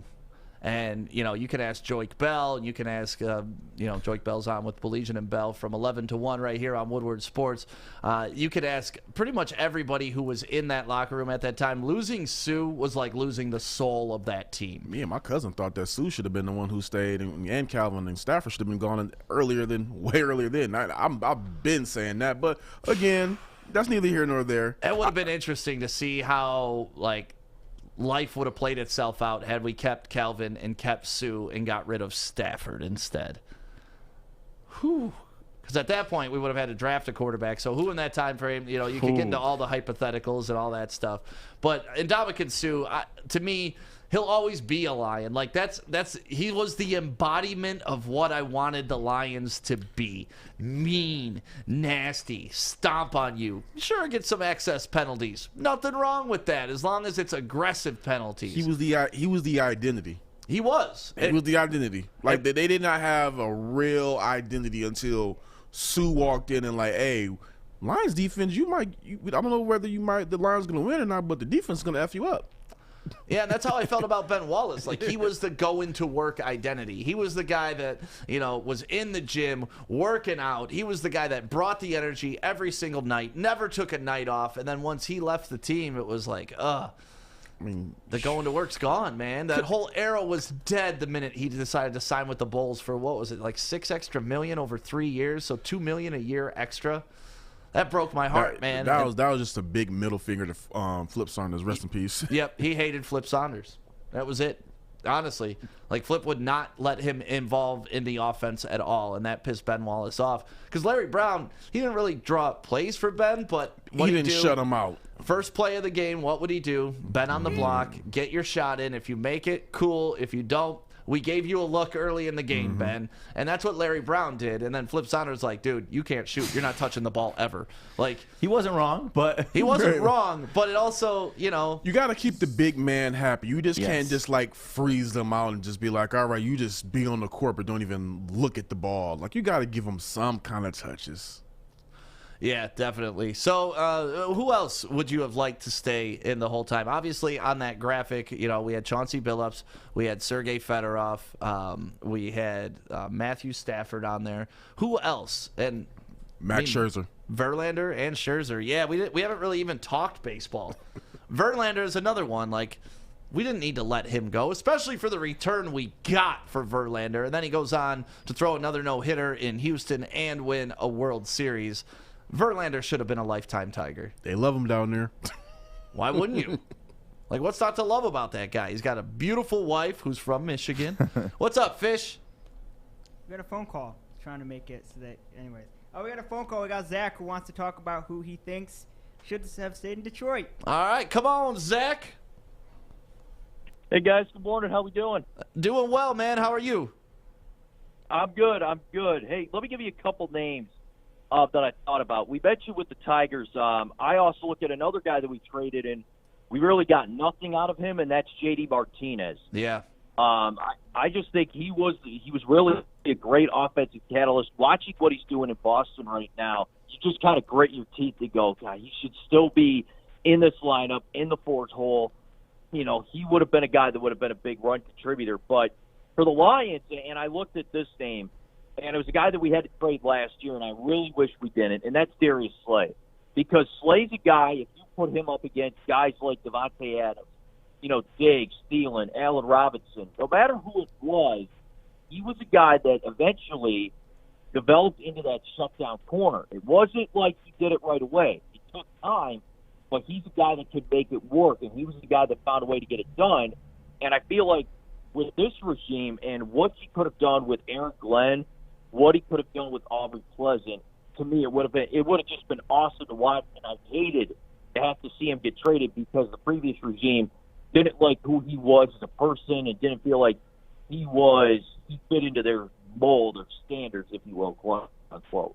Yeah, and both the guys you mentioned, it hurts even more because we cultivated them. Like, Yeah. it's not like, a Started a Chauncey who career. came to us from elsewhere, or like a Rashid when he got here, or even Ben. We didn't start off, Ben didn't start off his career here in Detroit. So, yeah, I'm with you on the JD Martinez. Like, how often do you draft a guy and he turns into an all-star, and then you're just like, okay, we'll let him go.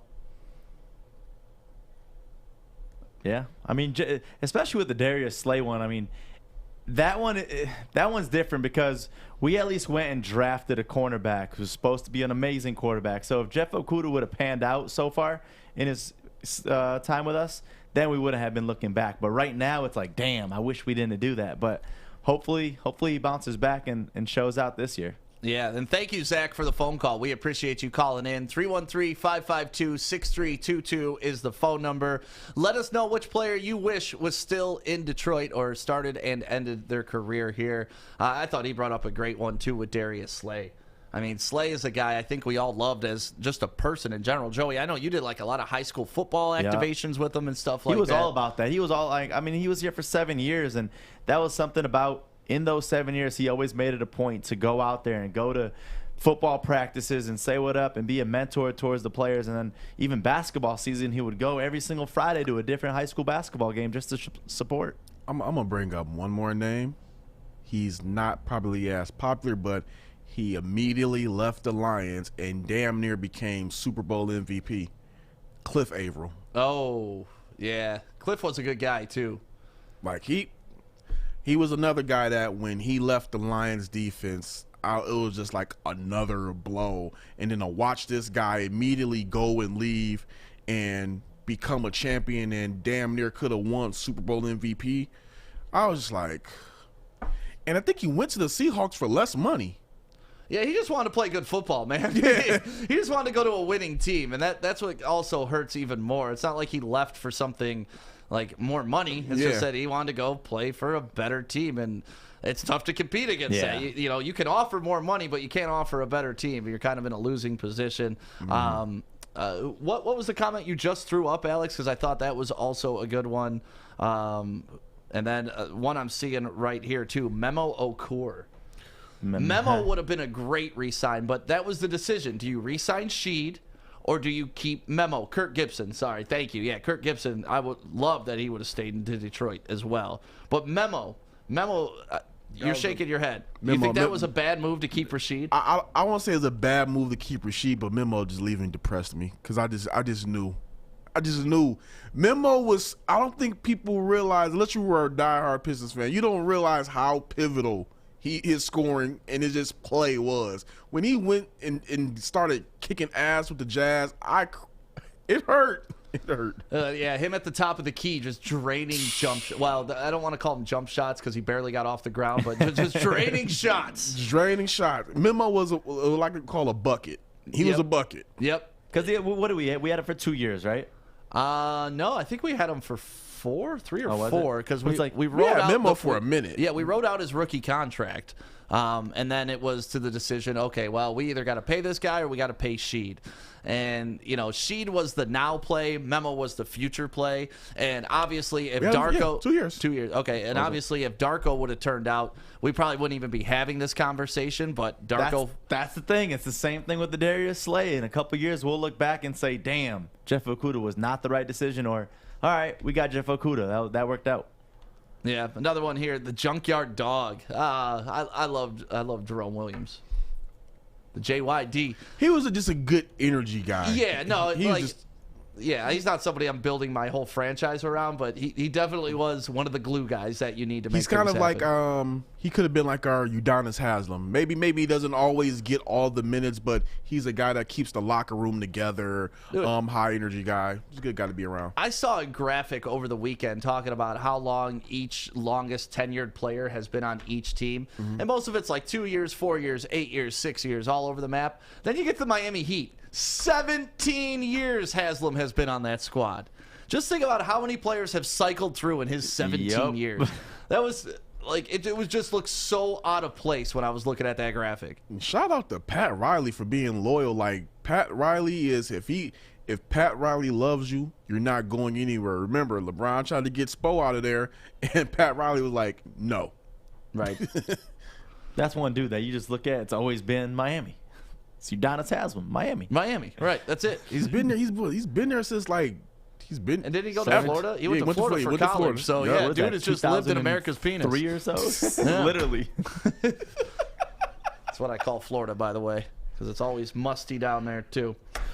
Joey, you want to tell about Sun RV? Speaking about not musty. Yeah, not musty at all. And this is a month away from the Morning Woodward Show taking on Petoskey, Michigan, where we're going on a camping trip. And I'm excited. This is going to be Corey's first camping trip. Going to be my second camping trip. And we're going to be glamping out there. Have you been out camping a lot, Stick, in your life? Oh, yeah. So we're excited. We're going to Stick and show us the ways on this one. But the thing about it is we're not just trapped in the middle of nowhere on this camping trip. We're out there at one of the beautiful Sun RV resorts in Petoskey, Michigan, as you see here in this picture. It is just beautiful. They're properties across the U.S., over 160 of them. They got things like lazy rivers, and they got mini golf, water parks, restaurants, bars. They even got Wi-Fi, so you're not going to be out there stranded in the middle of nowhere. So check them out for yourself and book a summer trip right now and glamp with Sun RV. SunRVResorts.com. Hey, guys, I'm D-Mac. Hey, guys, I'm Pilar. That was a little slow. Right. Hi, I'm D-Mac. I wasn't ready. I was doing this. Hi, I'm D-Mac. Hey, I'm Pilar. I'm Maz. You're lit. Hi, I'm D-Mac. I'm Pilar. I'm Maz. We suck. You suck. Catch us Monday to Friday, 3 to 5. Every day right here on The Hook. On Woodward Sports Network. Welcome back. It is the Morning Woodward Show live on the Woodward Sports Network. Thank you guys for watching and commenting and calling and being a part of the show this morning. Make sure if you're watching on YouTube right now, you subscribe to us because we're trying to get those YouTube numbers up, and our YouTube's been going crazy lately. So thank you to everybody in the comment section there and subscribing. Something cool happened over the weekend, and I'm a big fan of this, even though he was catching some shit. But even though... Actually, whenever you do something outside of what you're supposed to do, people are going to try to judge you for it. And DK Metcalf, he's a wide receiver for the Seattle Seahawks. He decided to try his speed in track and field. And the amount of track and field guys that were clowning DK Metcalf, saying how much he's going to get lit up, how he doesn't stand a chance, how he's stepping in with the real dogs, how he doesn't know about speed, he doesn't know about running. It kind of disappointed me, to be honest with you. Like, you would think track and field guys would be excited that an NFL player is kind of putting their sport on the map more and more. But they were getting pissed off that this guy thought he could do what they do. I love how, I mean, track and field, like no offense to anyone that does that. You look at an athlete, it takes an athlete to be able to compete at that level. And when you see DK Metcalf, dude is a straight-up athlete. So I don't get why they have this offense. But, I mean, if you're a basketball player saying, oh, I could go out there and crush it in football, I get it. But this is like, it's an athlete, pure athlete. Yeah, so let's watch the video. This is DK Metcalf competing in the, what is this, the 10-meter? 100 meter. 100 meter, sorry, 10 meters. The 100 meter. There he is. He's in lane 2. He's a big dude, obviously. He looks like a monster out there. And he keeps pace. That's the thing. He ends up finishing second to last. What do you have? Like a 3.7, 3.8? 10.37. Or 10 point, yep. But like 10.3 is to what you need to make for qualifying for the Olympic team. So he didn't quite qualify for the Olympic team. But let's run that race one more time. He fell short, but you can't talk smack about this because it at least is a respectable time. Yeah. Look at him go. God, he's such a beast, too. Yeah. Like, that's the thing. These guys may be faster than him, but put them on a football field, they're getting their ass kicked. He's twice their size easily. So what do you guys think of this? Do you think DK should, obviously this wasn't a full-time thing. And actually, let's play this clip that we also have of him talking about this experience with another sprinter directly after. And they're starting to give him the respect after he proved himself. DK, you ran 10:36. That's Look your at the time that you size came in here difference. today. Your thoughts on just how you performed? Man, just happy to be here. Excited to have the opportunity. Just thank God for, the opportunity to just come out here and run against world-class athletes like this. Right. I referenced the Buda Baker rundown, which was just a huge NFL moment, a huge sporting moment, and that's where all the generated talk came from that got you here. What made you make the decision to drop your shoes on the track in that little video you tweeted and ultimately come out here and run against these guys today? Just working out. I mean, just to test my speed up against, world-class athletes like this. Like I said, man, just had the opportunity to come out here and run against these guys was just a blessing. Yeah, you weren't afraid of the risk of what might happen in terms of just your profile and just your speed on the field, which we all love to see. Why were you not afraid to risk it? Because I'm a football player and an athlete first, and a man of God. So, I just do things because I want to do it. Help us understand the difference between the speed that we see you do on the field as a wide receiver, and of course, and that chase down versus the type of speed you need on the track. Is there a difference in your mind? Did you learn something today? Oh, yes, sir. These are world-class athletes. They do this for a living. And it's very different from football speed, from what I just, realized. So, like I said, man, just. I love it, man. I love it. Listen, I'm a football guy and I'm an athlete, and I just do what I want to do. I mean, look at them standing next to each other. The size difference, and to think that freak of nature is running just about the same speeds as those other little guys. So do you give DK credit, or you guys are like, this was a non-story? I'm going to say this. I'm going to go for this real quick. Usain Bolt is 6'5", 207. Justin Gatlin, 6'1", 176. Maurice Green, old guy, 5'9", 180. DK Metcalf, 6'4", 229, and ran a 10.37. In 2019, a 10.26 is what qualified you for the U.S. Nationals. To come off a football field and do that, that's pretty effing impressive. I'm sorry. That's whether people want to agree or disagree. That's pretty damn impressive. And anybody who's trying to give him some crap, I want to see you do better. Yeah, I have some friends of mine. Actually, a buddy of mine is a track coach at Nebraska, and he was like, "Man, you gonna learn today." His whole timeline was just talking trash about DK Metcalf, about how it's different speed on the track than it is on the football field, and we saw that. Obviously, it's not the same. But when you're that much bigger and you're still hanging tight, I think you're doing a pretty damn good job. Can we all head out to the track just to see what we could do? Well, what did you just run with your 40? I feel like every single time. Let's not talk about that. Let's not talk about that. I feel like every single time there's anything with competing, we all got to give it a shot. And it's just one of those that for you to actually do it yourself, to put yourself in his shoes is another thing. But when you just watch it and see it, it's easy to rip on. Yeah, see, Nick thinks all he got to do is practice getting off the blocks, and he could get to that 10.33 to qualify for the Olympic trials. And I think he could, too. I mean, he clearly wasn't that far behind. No, but that .11 to qualify, that difference that Corey mentioned, is a big deal in this 100-meter. Yeah, but, I mean, again, for him to come off the football field with that kind of size and he's running that fast, that's scary as hell. How do you think Tyreek Hill does? Compared to a DK Metcalf, I'm sure he's done it. Let's go the faster guys in the NFL. I think Cheetah might have qualified. For real? Yeah, I think Cheetah might have qualified. 100 meters for Tyreek. It's saying that he ran a 10.19. Okay. I think Cheetah might have qualified. Tyreek actually reacted to DK Metcalf's performance. Let me see what he said. What did he say? Go ahead, keep talking. I bet Tyreek Hill could qualify if he wanted to. Yeah, and I'm with you on Tyreek Hill. There's a couple other players that I think could make it if they really wanted to, but Tyreek Hill is clearly the fastest guy in the NFL. He said, "That's scary." Sheesh. Oh, about DK? Yep, showing some respect to him. Yeah, and like you said, or Stick trying to tackle Joy. Hey, that'll happen, man. That'll happen one day, I promise. But it's good to see athletes getting involved in other sports. You know, we had Javid Best here in Detroit, and he ran track for, I believe, the Bahamas one year in the Olympics. What's that? St. Lucia. St. Lucia? Okay. So he ran for them in the Olympics one year. He obviously didn't do great, but he was still able to make it to the Olympics. So, and that's the thing. They take this as a disrespect to where it's like, oh, I can do better than you. Right. It's just another achievement. That's all DK is looking at this as.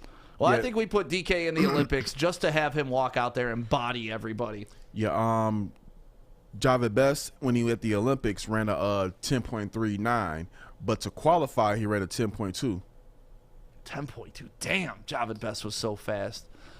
Oh, God. Man. Traded up to the first round to get that young boy, not realizing that he had a concussion problem from that huge hit he took at Cal. But we love Javid Best, and he's doing CrossFit now. That's what he does for a living. So, yeah, Javid Best would be nasty at CrossFit. A track and field guy is going to talk shit, question mark. All they do is run.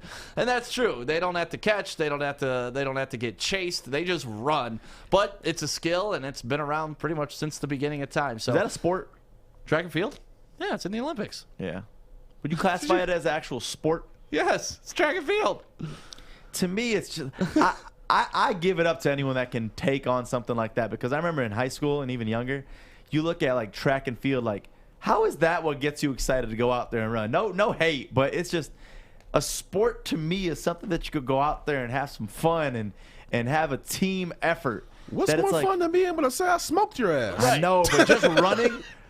Nobody ever said running is fun. Just straight up running. You got to think about the original Olympics, right? Like I get it. Like it's just I like us in the street when we were 8 years old. What do you want to see? Who could go faster? Do your shoes make you faster? Like that's just part of human nature to see who can run the fastest, but who you can say, jump all right, the highest. You could say, all right, yeah, I'm faster than you, I'm stronger than you. Then the next thing you're gonna say, all right, let's play one-on-one or something like that. Yeah, there's always that next thing. That racing thing, I'll give it up to anybody. Obviously. What's up, Fish? All right, look. Everyone's talking about how good DK Metcalf did. He did good. He got last place. Second to last. Well, I think he got last. Yeah, he got last. Mean, he's tied for last with Abdullah Muhammad from Saudi Arabia. Who's very fast. Abdullah's a legend. Who got the same time, so they tied for last. But all I'm saying is give respect to the winner. You can't even find the event unless you search up DK Metcalf 100 meters. That's true. Who won, Fish? See, no one even knows who won the race. We're all focused on this NFL player who decided to go track and field, which is cool and all. He sucked. Well, he didn't suck. He plays last. He didn't suck. I mean, also too, when have we ever talked about running up here before DK Metcalf? I mean, yes, it's impressive what he did, but he got last. So who won? Say he got last place. Quivon Gillespie. From where? From USA. All right. USA. The top two are USA. Michael Rogers got second, and CJ Ujah got third. You know why? America. And then That's in the why. final heat, he ended up winning with, I believe, 9.6.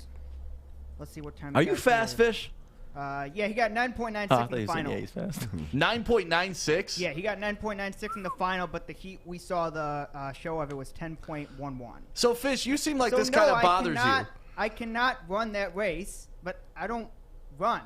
I'm not expecting to win. He is expecting to win.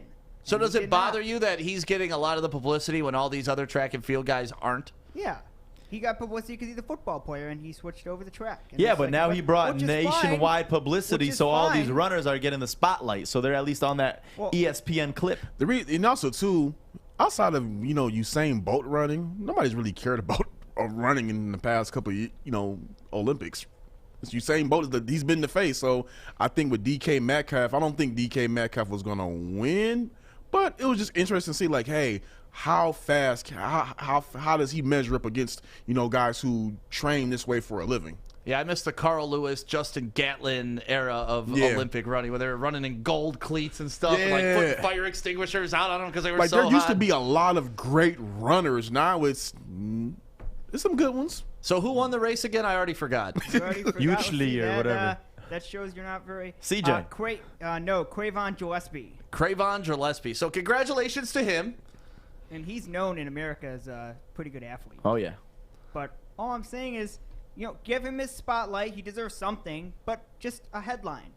Just DK Metcalf ran in the 100 meters yesterday. He got a time of 10.36. The winner was Quivon Gillespie with a time of 10.11. Done. Hey, Fish. Let's go to basketball or hockey or football. Fish, are you clicking that headline for Gillespie or are you clicking that headline for DK Metcalf? Both. I'm giving them both the respect they deserve. DK I Metcalf wouldn't even know something for going. I wouldn't even know who Gillespie is. I wouldn't even know what a 100-meter time should be. Just like winner. Stick saying 3-point whatever. I would be like, sure, good job on that 3-point whatever. 18 headlines on DK Metcalf. Nowhere do you see Gillespie. I couldn't even get his time when he ran with Metcalf. It was all about the final heat. There was one line. In the final heat, Quavon Gillespie got 9.86 or whatever he got. Done. That's the world we live in. But he's gonna. But DK now, Metcalf is like but now 7 Gillespie. paragraphs. But now because of DK Metcalf stardom, Gillespie's not gonna have eyes on him. So Gillespie actually, even though the headlines are all about Metcalf, Gillespie won in this because now we know who he is. Yeah, but you guys didn't even know who he is until I brought it up. Nope. But now we know who Now he we know. is. That's what I'm saying. We won. Until I brought it up, they're not talking about it. Let's be real. We ain't They're gonna know talking who he is about tomorrow. DK Metcalf.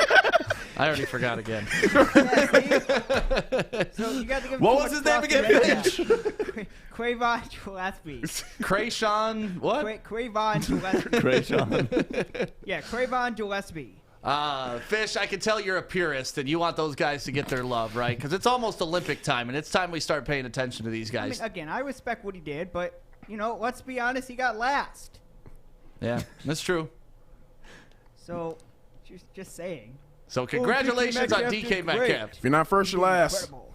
Well, he did good. He got last. Yeah, that's not great. But overall, for a football player, he did okay. So thank you very much, Fish. We always appreciate your input. Thank you. Yeah, and we got to give a big shout out to our people at Levels. Make sure you follow them at Enjoy Levels on Instagram or hit up their website. It's enjoylevels.com. Brand new store opening in Centerline very soon, and we're going to be a part of their huge grand opening. I even think we're going to be broadcasting live from out there that day. So, Corey, get ready, baby. Centerline, it's coming. Levels, enjoylevels.com. Hit it up right now and check out all the cool things they got coming.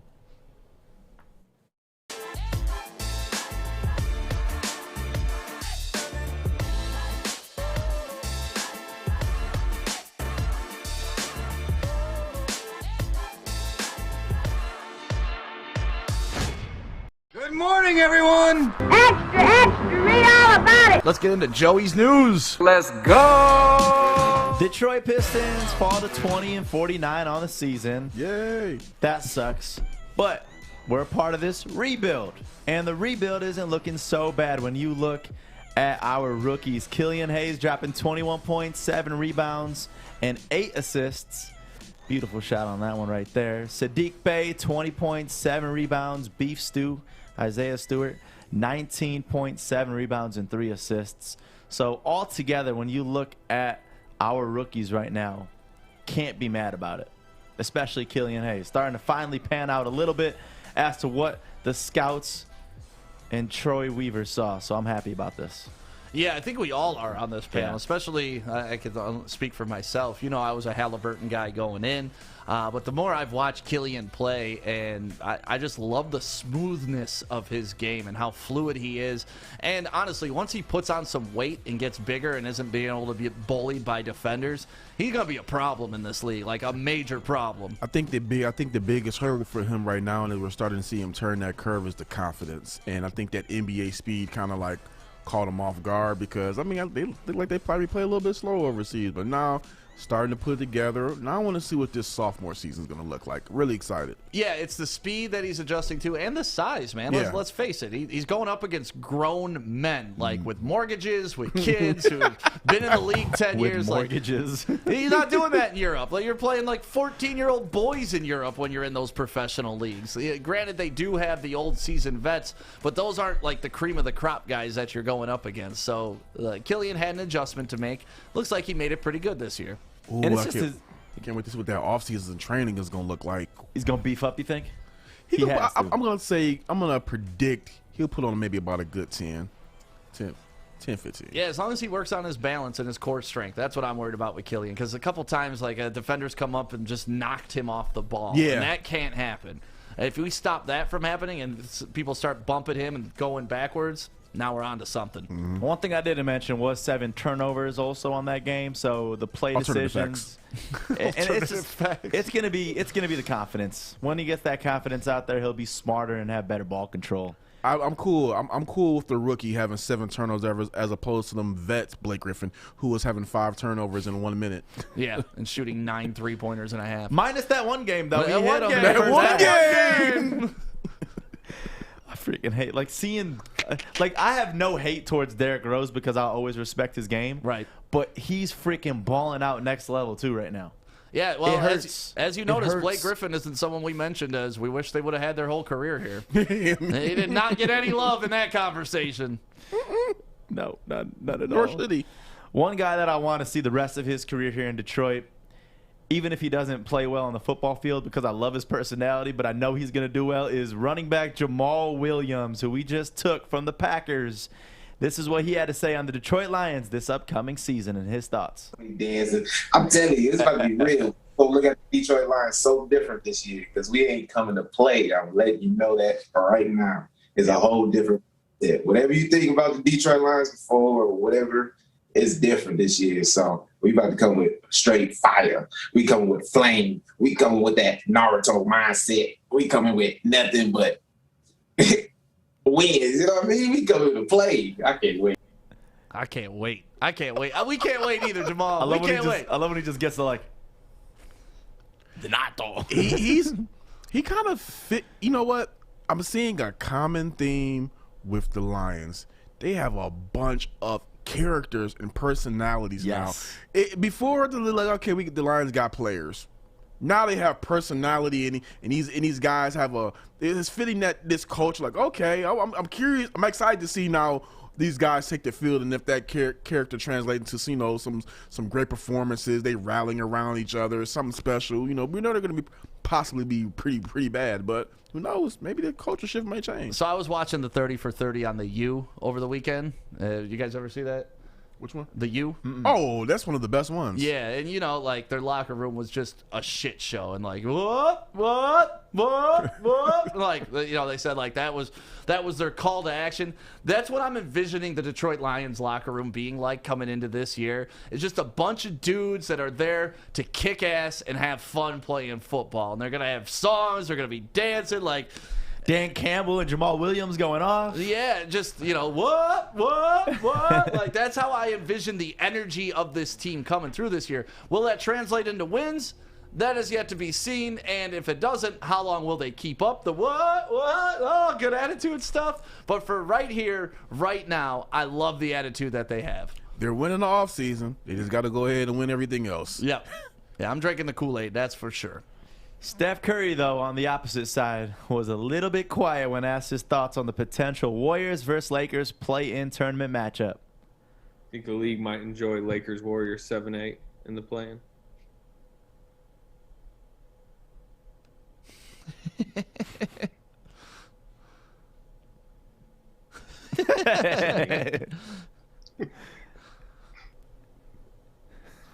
It looks like me when I'm having a conversation with somebody and I'm really not paying attention. Hey, what are you going to do, Corey, if you're on a press conference, you ask someone a question, and that's just their response? I mean, that's a story. That's still a story in itself right there. I mean, you can kind of pull, because the thing is you can kind of insert any theory or narrative you want and pull from that. That'll actually be pretty fun. But that look right there looks like the man who is going to do his damnedest to shoot the Lakers out of the play-in tournament. Yeah, it's like he's got something up his sleeves, or he knows something that we don't. Yeah, and then what it is like I'm not passing. Right, I'm not taking it easy on these boys. Like that's exactly what he's thinking. And then too, with Dennis Schroeder gone, LeBron would have to come back because he would have to. Who's gonna guard Curry? LeBron. Yeah, I'm saying outside that, who's gonna guard Curry? Oh, LeBron would just get embarrassed trying to guard Steph Curry. He would just get embarrassed. He'd be tired. That's for damn He'd be crossed over so many times. Especially with him having the ankle injury. I'm just saying, you don't. Oh God! Please give us a great moment where Curry crosses over LeBron and he just falls literally down. breaks his ankles. Yes, I will buy that NFT for $2 million Okay, today. Look, whoever in the comments just said Schroeder cannot play defense, they need to get off the chat. Schroeder can definitely play. That's one of the main reasons they signed him. That's one of the main reasons they signed him. He can play defense. Yes. Happy Mother's Day to all of our beautiful moms. And Siakam with the cutest moment of it. Oh, he had to one-up Stick just by a little bit because, Stick, what did you get your mom? Me and my sister split, and we got my mom a nice new flat-screen TV. Threw a couple $100 down. You should definitely be proud of that because it's more than I got my mom. Okay. But Siakam, he beat you a little bit. Got the whole damn house. So this is our house. This is cette maison. Drop the purse and takes off the shoes. Someone got to talk to the fam about recording horizontal, though. They're going to regret that in the playback. Yep. That whole house is furnished, too. Look at that.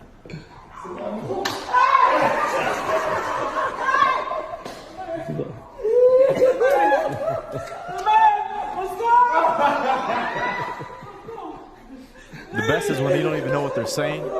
You know it's excitement. God, I'd love to be able to do that for my parents, man. Imagine, like, how cool. Like, buying a car or something would be next level. But buying a house... Yeah, we got my mom a car last year, and that was awesome. was nice. But, you know, it's not like I It's cashed still out on the huge. car and put it in her driveway, and it's not like it was a Benz or something. We got her a nice little Jeep Compass. You know? That's freaking amazing. Yeah, but, like, just to be able to just, like, hand your parents the keys and be like, you don't have to worry about shit but being happy from now on. Hey, look. Most people cannot buy their mom a car. Hell you did no. good. Most people can't Ain't buy there yet, themselves though, a car. man. Ain't there yet. Most people can't buy themselves a car. Don't buy their parents one. Hell yeah. Yeah, well, luckily, my sister helps me with everything, too. So it's a team effort. But, yeah, like, just to be able to be like, Mom, you never have to worry about anything. It would be great. I'm over here stressing out when I go on double dates trying to figure out how to cover that bill. Looking at them like, man, are you sure you're trying to get them appetizers and those drinks? Split that bill 4 ways. Jalen. That's me every single time. Why do you gotta? I hate when you just gotta split the bill upwards. Like, you drank alcohol, I don't drink. You can make me pay for that alcohol? Yes. Yeah, man. It's called going Dutch, and I think I love that. Yeah, because you drink a shit ton. You're damn right I drink a shit ton. So you know when and we you go have the out, same opportunity to eat a shit ton, you could drink a shit ton, you could do whatever you wanted, but you choose not to, which that's is what fine. I do. When I but see that's that, your choice. When I see that, I'm taking to-go orders. Screw that. That's fine. And boom, Dessert. your mom is fine because you know what she said? I have the best kids in the world. There you go. I'm no Siakam, but we're working on it. We'll get there soon. We'll get there, Mom. I'm trying. Jalen Rose with another touching Mother's Day tribute. This moment was just not really a tribute, just a beautiful moment because this is the first Mother's Day that he's celebrating without his mom and grandma. Her legacy. You know, this is the first time in my life that I didn't have my mother and grandmother on Mother's Day. You know what I'm saying? Man, and it's been tough. It's really been tough for me and my family. But I'm gonna be strong though, you know. I got a lot of people that rely on me, a lot of people that love me, a lot of people that believe in me. So I'm gonna represent, and Mom, I'm gonna make you proud. You know, like, we fell in love with basketball together. You know what I'm saying? Like, my father played in the league, and to not know him, she was like, you gonna make it. You gonna get us out the hood. I promise you. And I was like, I'm gonna do it, Mom. And I did it. And we did it. You did it. You did it. And where was Jalen Rose this week honoring his mother? In Detroit, helping people get vaccinated in his hometown the way he is there all the time at the Jalen Rose Academy. No one gives back to that city and that community the way Jalen Rose does. Thank you. You are a living, breathing monument of your mom, of Jeannie Rose. You are everything that she represents. You are everything that she ever wanted, and you're carrying on the legacy every day. We love you and we appreciate you. I love you too. We love you so much. Appreciate you guys. You mean a lot to me. Like, she had 2 kids when she graduated from high school, you know? And we supposed to be a statistic. You know what I'm saying? And she told me. That's just beautiful right there. You know, the Jalen Rose Academy, everything off 8 Mile, like, it just, like, that's one guy that I will always love because everything he does to give back to this city, and he's just such a good dude all around. And it's not about even like how much he gives back, it's how much he puts on for the city nationally too. Like he's a great representation about what Detroit is. Like when he's on national anything, he's always repping Detroit something, and he's letting them know that, hey man, like this city's here, it's legit, and we're real people. Because you know, for the longest time growing up, like Detroit was just kind of, you know, that's where Detroit versus everybody came to, because nobody gave a shit about us. If we were gonna pull ourselves out, we had to do it. You know, the big three was crumbling, we had to pull them out. The government wasn't giving us bailouts. Like all this stuff that led into it, and to have an ambassador like Jalen Rose on our team, love you, Jalen. Thank you for everything. Jalen's the definition of you can take the guy out of Detroit, but you can't take the Detroit out of him. For real. Like, he's like, I'm Detroit to a fault. And there's not many. There's really not many that are like that. So that's why it's one that we want to just commend for what he's done. Yeah. And continues to do every single day. No, he's a great example of just a man in general. If you want to be a good human, be like Jalen Rose. And Tyler Matzik with this beautiful play. He is the Braves reliever. Look at this catch. Just a pure athlete. On the big roster, get him in there to figure out what you got. Wow. Behind the head. And a double play. Behind his back. Like he knew what he was doing. Right. He knew, all right, let's get this double play real quick. You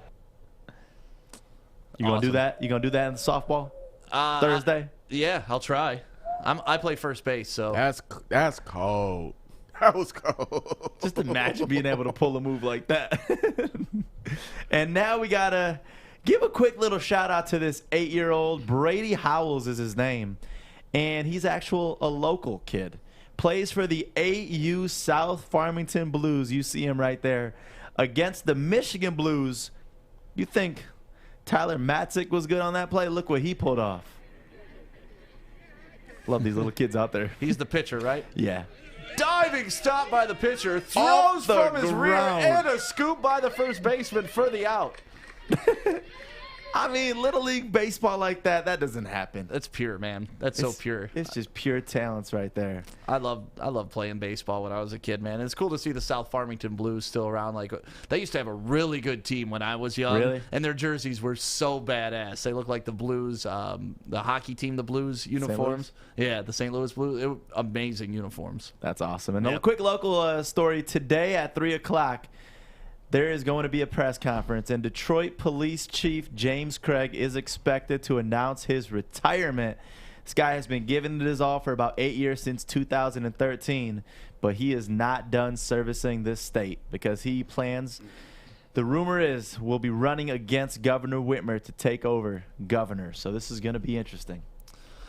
It's going to be a battle. I can't wait to see it because this is going to cause a lot of great conversations, and can't wait to eavesdrop in on them. Yeah, so we wish him luck. We wish all the candidates luck because we stay out of politics as much as we possibly could. But we wish you luck in your future career, and that's going to be a stop at Northwestern Tech because it is a 10.5-month hands-on HVAC program. It's only 10.5 months, guys. This is something that you should consider right now. If you're thinking about changing up your career, thinking about that stability long-term in your career, it is this heating and cooling industry. So learn from no one other than northwesterntech.edu. Check them out for yourself. We are here, downtown Fenton, my favorite Bridge Street Exchange. That's right. And you want to switch up your wardrobe this summer? It's this easy. You ready, Joey? I'm ready. All right, you ready? I like it. You want to do it again? Yeah, let's do it again. All right. Ooh, Brixton. Nice. One more time? Yes. Ooh, I like the hat on this one, too. You ready to do it one more time, Joey? I'm getting tired. One last one. All right, let's change it. Bro, where's your shirt? You need new clothes this summer. Bridge Street Exchange in Fenton. That's where you need to go. Thank you, guys. Is it time? Yeah, it is. Fish! Go fish. Fish facts. It's fish! All right, Fish, it is your time of the morning to shine. Are you ready for Fish's Facts? Let's get it, buddy. Go ahead. Yes, sir, I'm ready. And we're going to start with a video, as always, on a day after the weekend. Oh, so they tried. I was just rooting for a good game, and I got a good game. Rugby's such a badass sport. Oh, I love it. We had 2 finals this weekend. That was the best. We start with a fact on them. The Reds, they just scored 6 points and trailed at halftime in both of their Super Rugby title wins back in 2011 and in 2021. You can see they scored 6 points, trailed in both of them. They ended up winning both of those games. They also trailed 3 times in 2021, that game as well. We go to hockey. Tim Stützle. Like that, Stützle? 19 years, 113 days. He's the youngest player in Ottawa Senators franchise history to record a hat trick. Oh, man. That's a good look for a young guy. Yeah, and we go to a guy who's not so good look for. Uh-oh. Sam Allardyce, the guy you see on your screen. he has been relegated from the Premier League for the first time in his managerial career.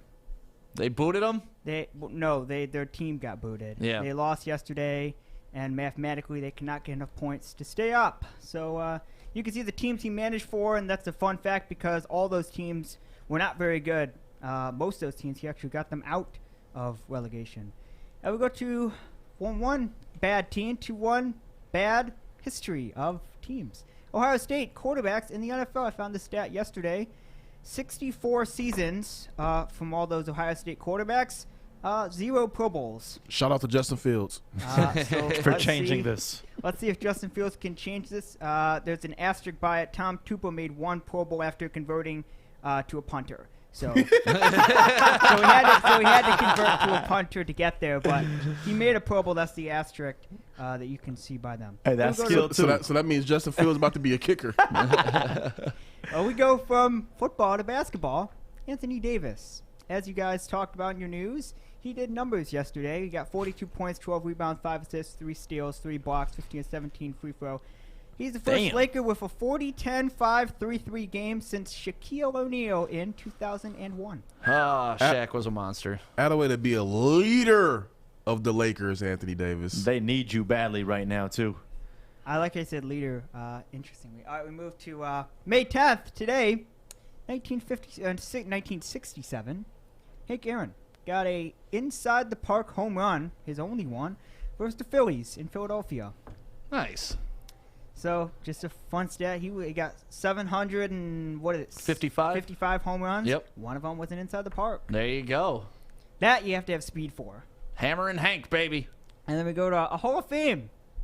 Bill Walton, 1993, he got inducted into the Naismith Memorial Basketball Hall of Fame. I like him. He did some commentary on ESPN. I liked hearing his commentary. A lot of people hate him, but I like him. Yeah, he's just a big hippie, man. That's all he is. I love Bill Walton as a person. Nicest guy ever. Right. I have a picture with him. He's tall as shit. How much weed did he smell like? I'm not going to put Bill's business out there, but he was very happy. On a D-Max scale, where's he at? They were neck. D-Mac, like the whole hallway, it trails. The whole hallway. He's listening to the show, anyways. 1942, we got a birthday today. Hey! You may remember him. UConn basketball coach, ended in 11. Calhoun? Yeah. Yeah, 1942. Jim Calhoun. He coached on UConn for a long time. He won them some championships. Rip Hamilton was on one of those teams. He was. Great shot. Yep. And I like Jim Calhoun. I thought he was a good coach. He was a good coach. Joey, we got a wedding. Yay! 2000, the professional boxer, Manny Pacquiao. 21 years of age. Jinky. That's her name? Jinky Pacquiao? Yeah, that's the name. That's Jinky a cool name. Pacquiao. What's his name? And Pacquiao went on to produce some good fights. Boxed Mayweather in that fight that some of you may have not seen. A lot of people said it was past his prime. My favorite Pacquiao moment was, and because it matters with Jinky too, was when my man's knocked him out. Marquez? Oh, Pacquiao? Yeah, when Pacquiao got knocked out. I don't know. He got put to sleep. It was like that was one of the most deadliest knockouts I've seen. Pacquiao's such a tiny dude.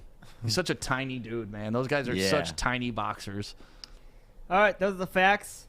We will be back for Tuesday for hopefully some good facts. 4 more days till the weekend, Fish. 4 more days, 4 more days to the weekend. We got another final this weekend. Exciting. Just piling them up. And me and Fish were watching some girls sand volleyball over the weekend, weren't we, Fish? I was watching a little bit. Yeah, so did I, buddy. USC and UCLA. That was a great matchup. I was watching it for the volleyball, not for the same reason you were watching it for. What do you think I was watching it for? All right, let's get the dumbass of the day. Let's do it. The Detroit Pistons select Darko Milicic. World's dumbest criminal. Well, so much for me calling him savvy because he had no idea where he's on the field. When he crosses too many timeouts, it's a technical foul. Dumbass! I'm going to bless you guys with 2 today. How about that? All right. Let's start it off by Luka getting ejected on this flagrant 2 foul for hitting Colin Sexton. Please tell me. Just look down low. Oof. He hit him in the Sextons. It's just... NBA is getting too soft. Too soft, he hit him right in the nuts. No, like, come on. Dude. Flagrant 2 ejected off of that? Hey, man. Hey, you can't be hitting grown men in the nuts, bro. Like, was there any the worse call foul? was an aggressive strike into the groin area. Punch me in the face, elbow me. Do not take a swap at the jump. I didn't catch that. There. Yeah, I'm sorry. You can't swipe me in. You can't hit me in the nuts. No, See, but he didn't hit the nuts because Sexton would have fell. It doesn't happen immediately. You know that. When you get hit in the nuts, there's a good, 5-second grace period before you're on your knee. Hell yeah. You guys have that? Yeah. Y'all got some balls of steel then or something, because when I get hit in my nuts, I'm done. Like, I'm immediately? No, there's right always away. a 5-second, Nope. that feels fine. And then it's like, oh. It escalates like.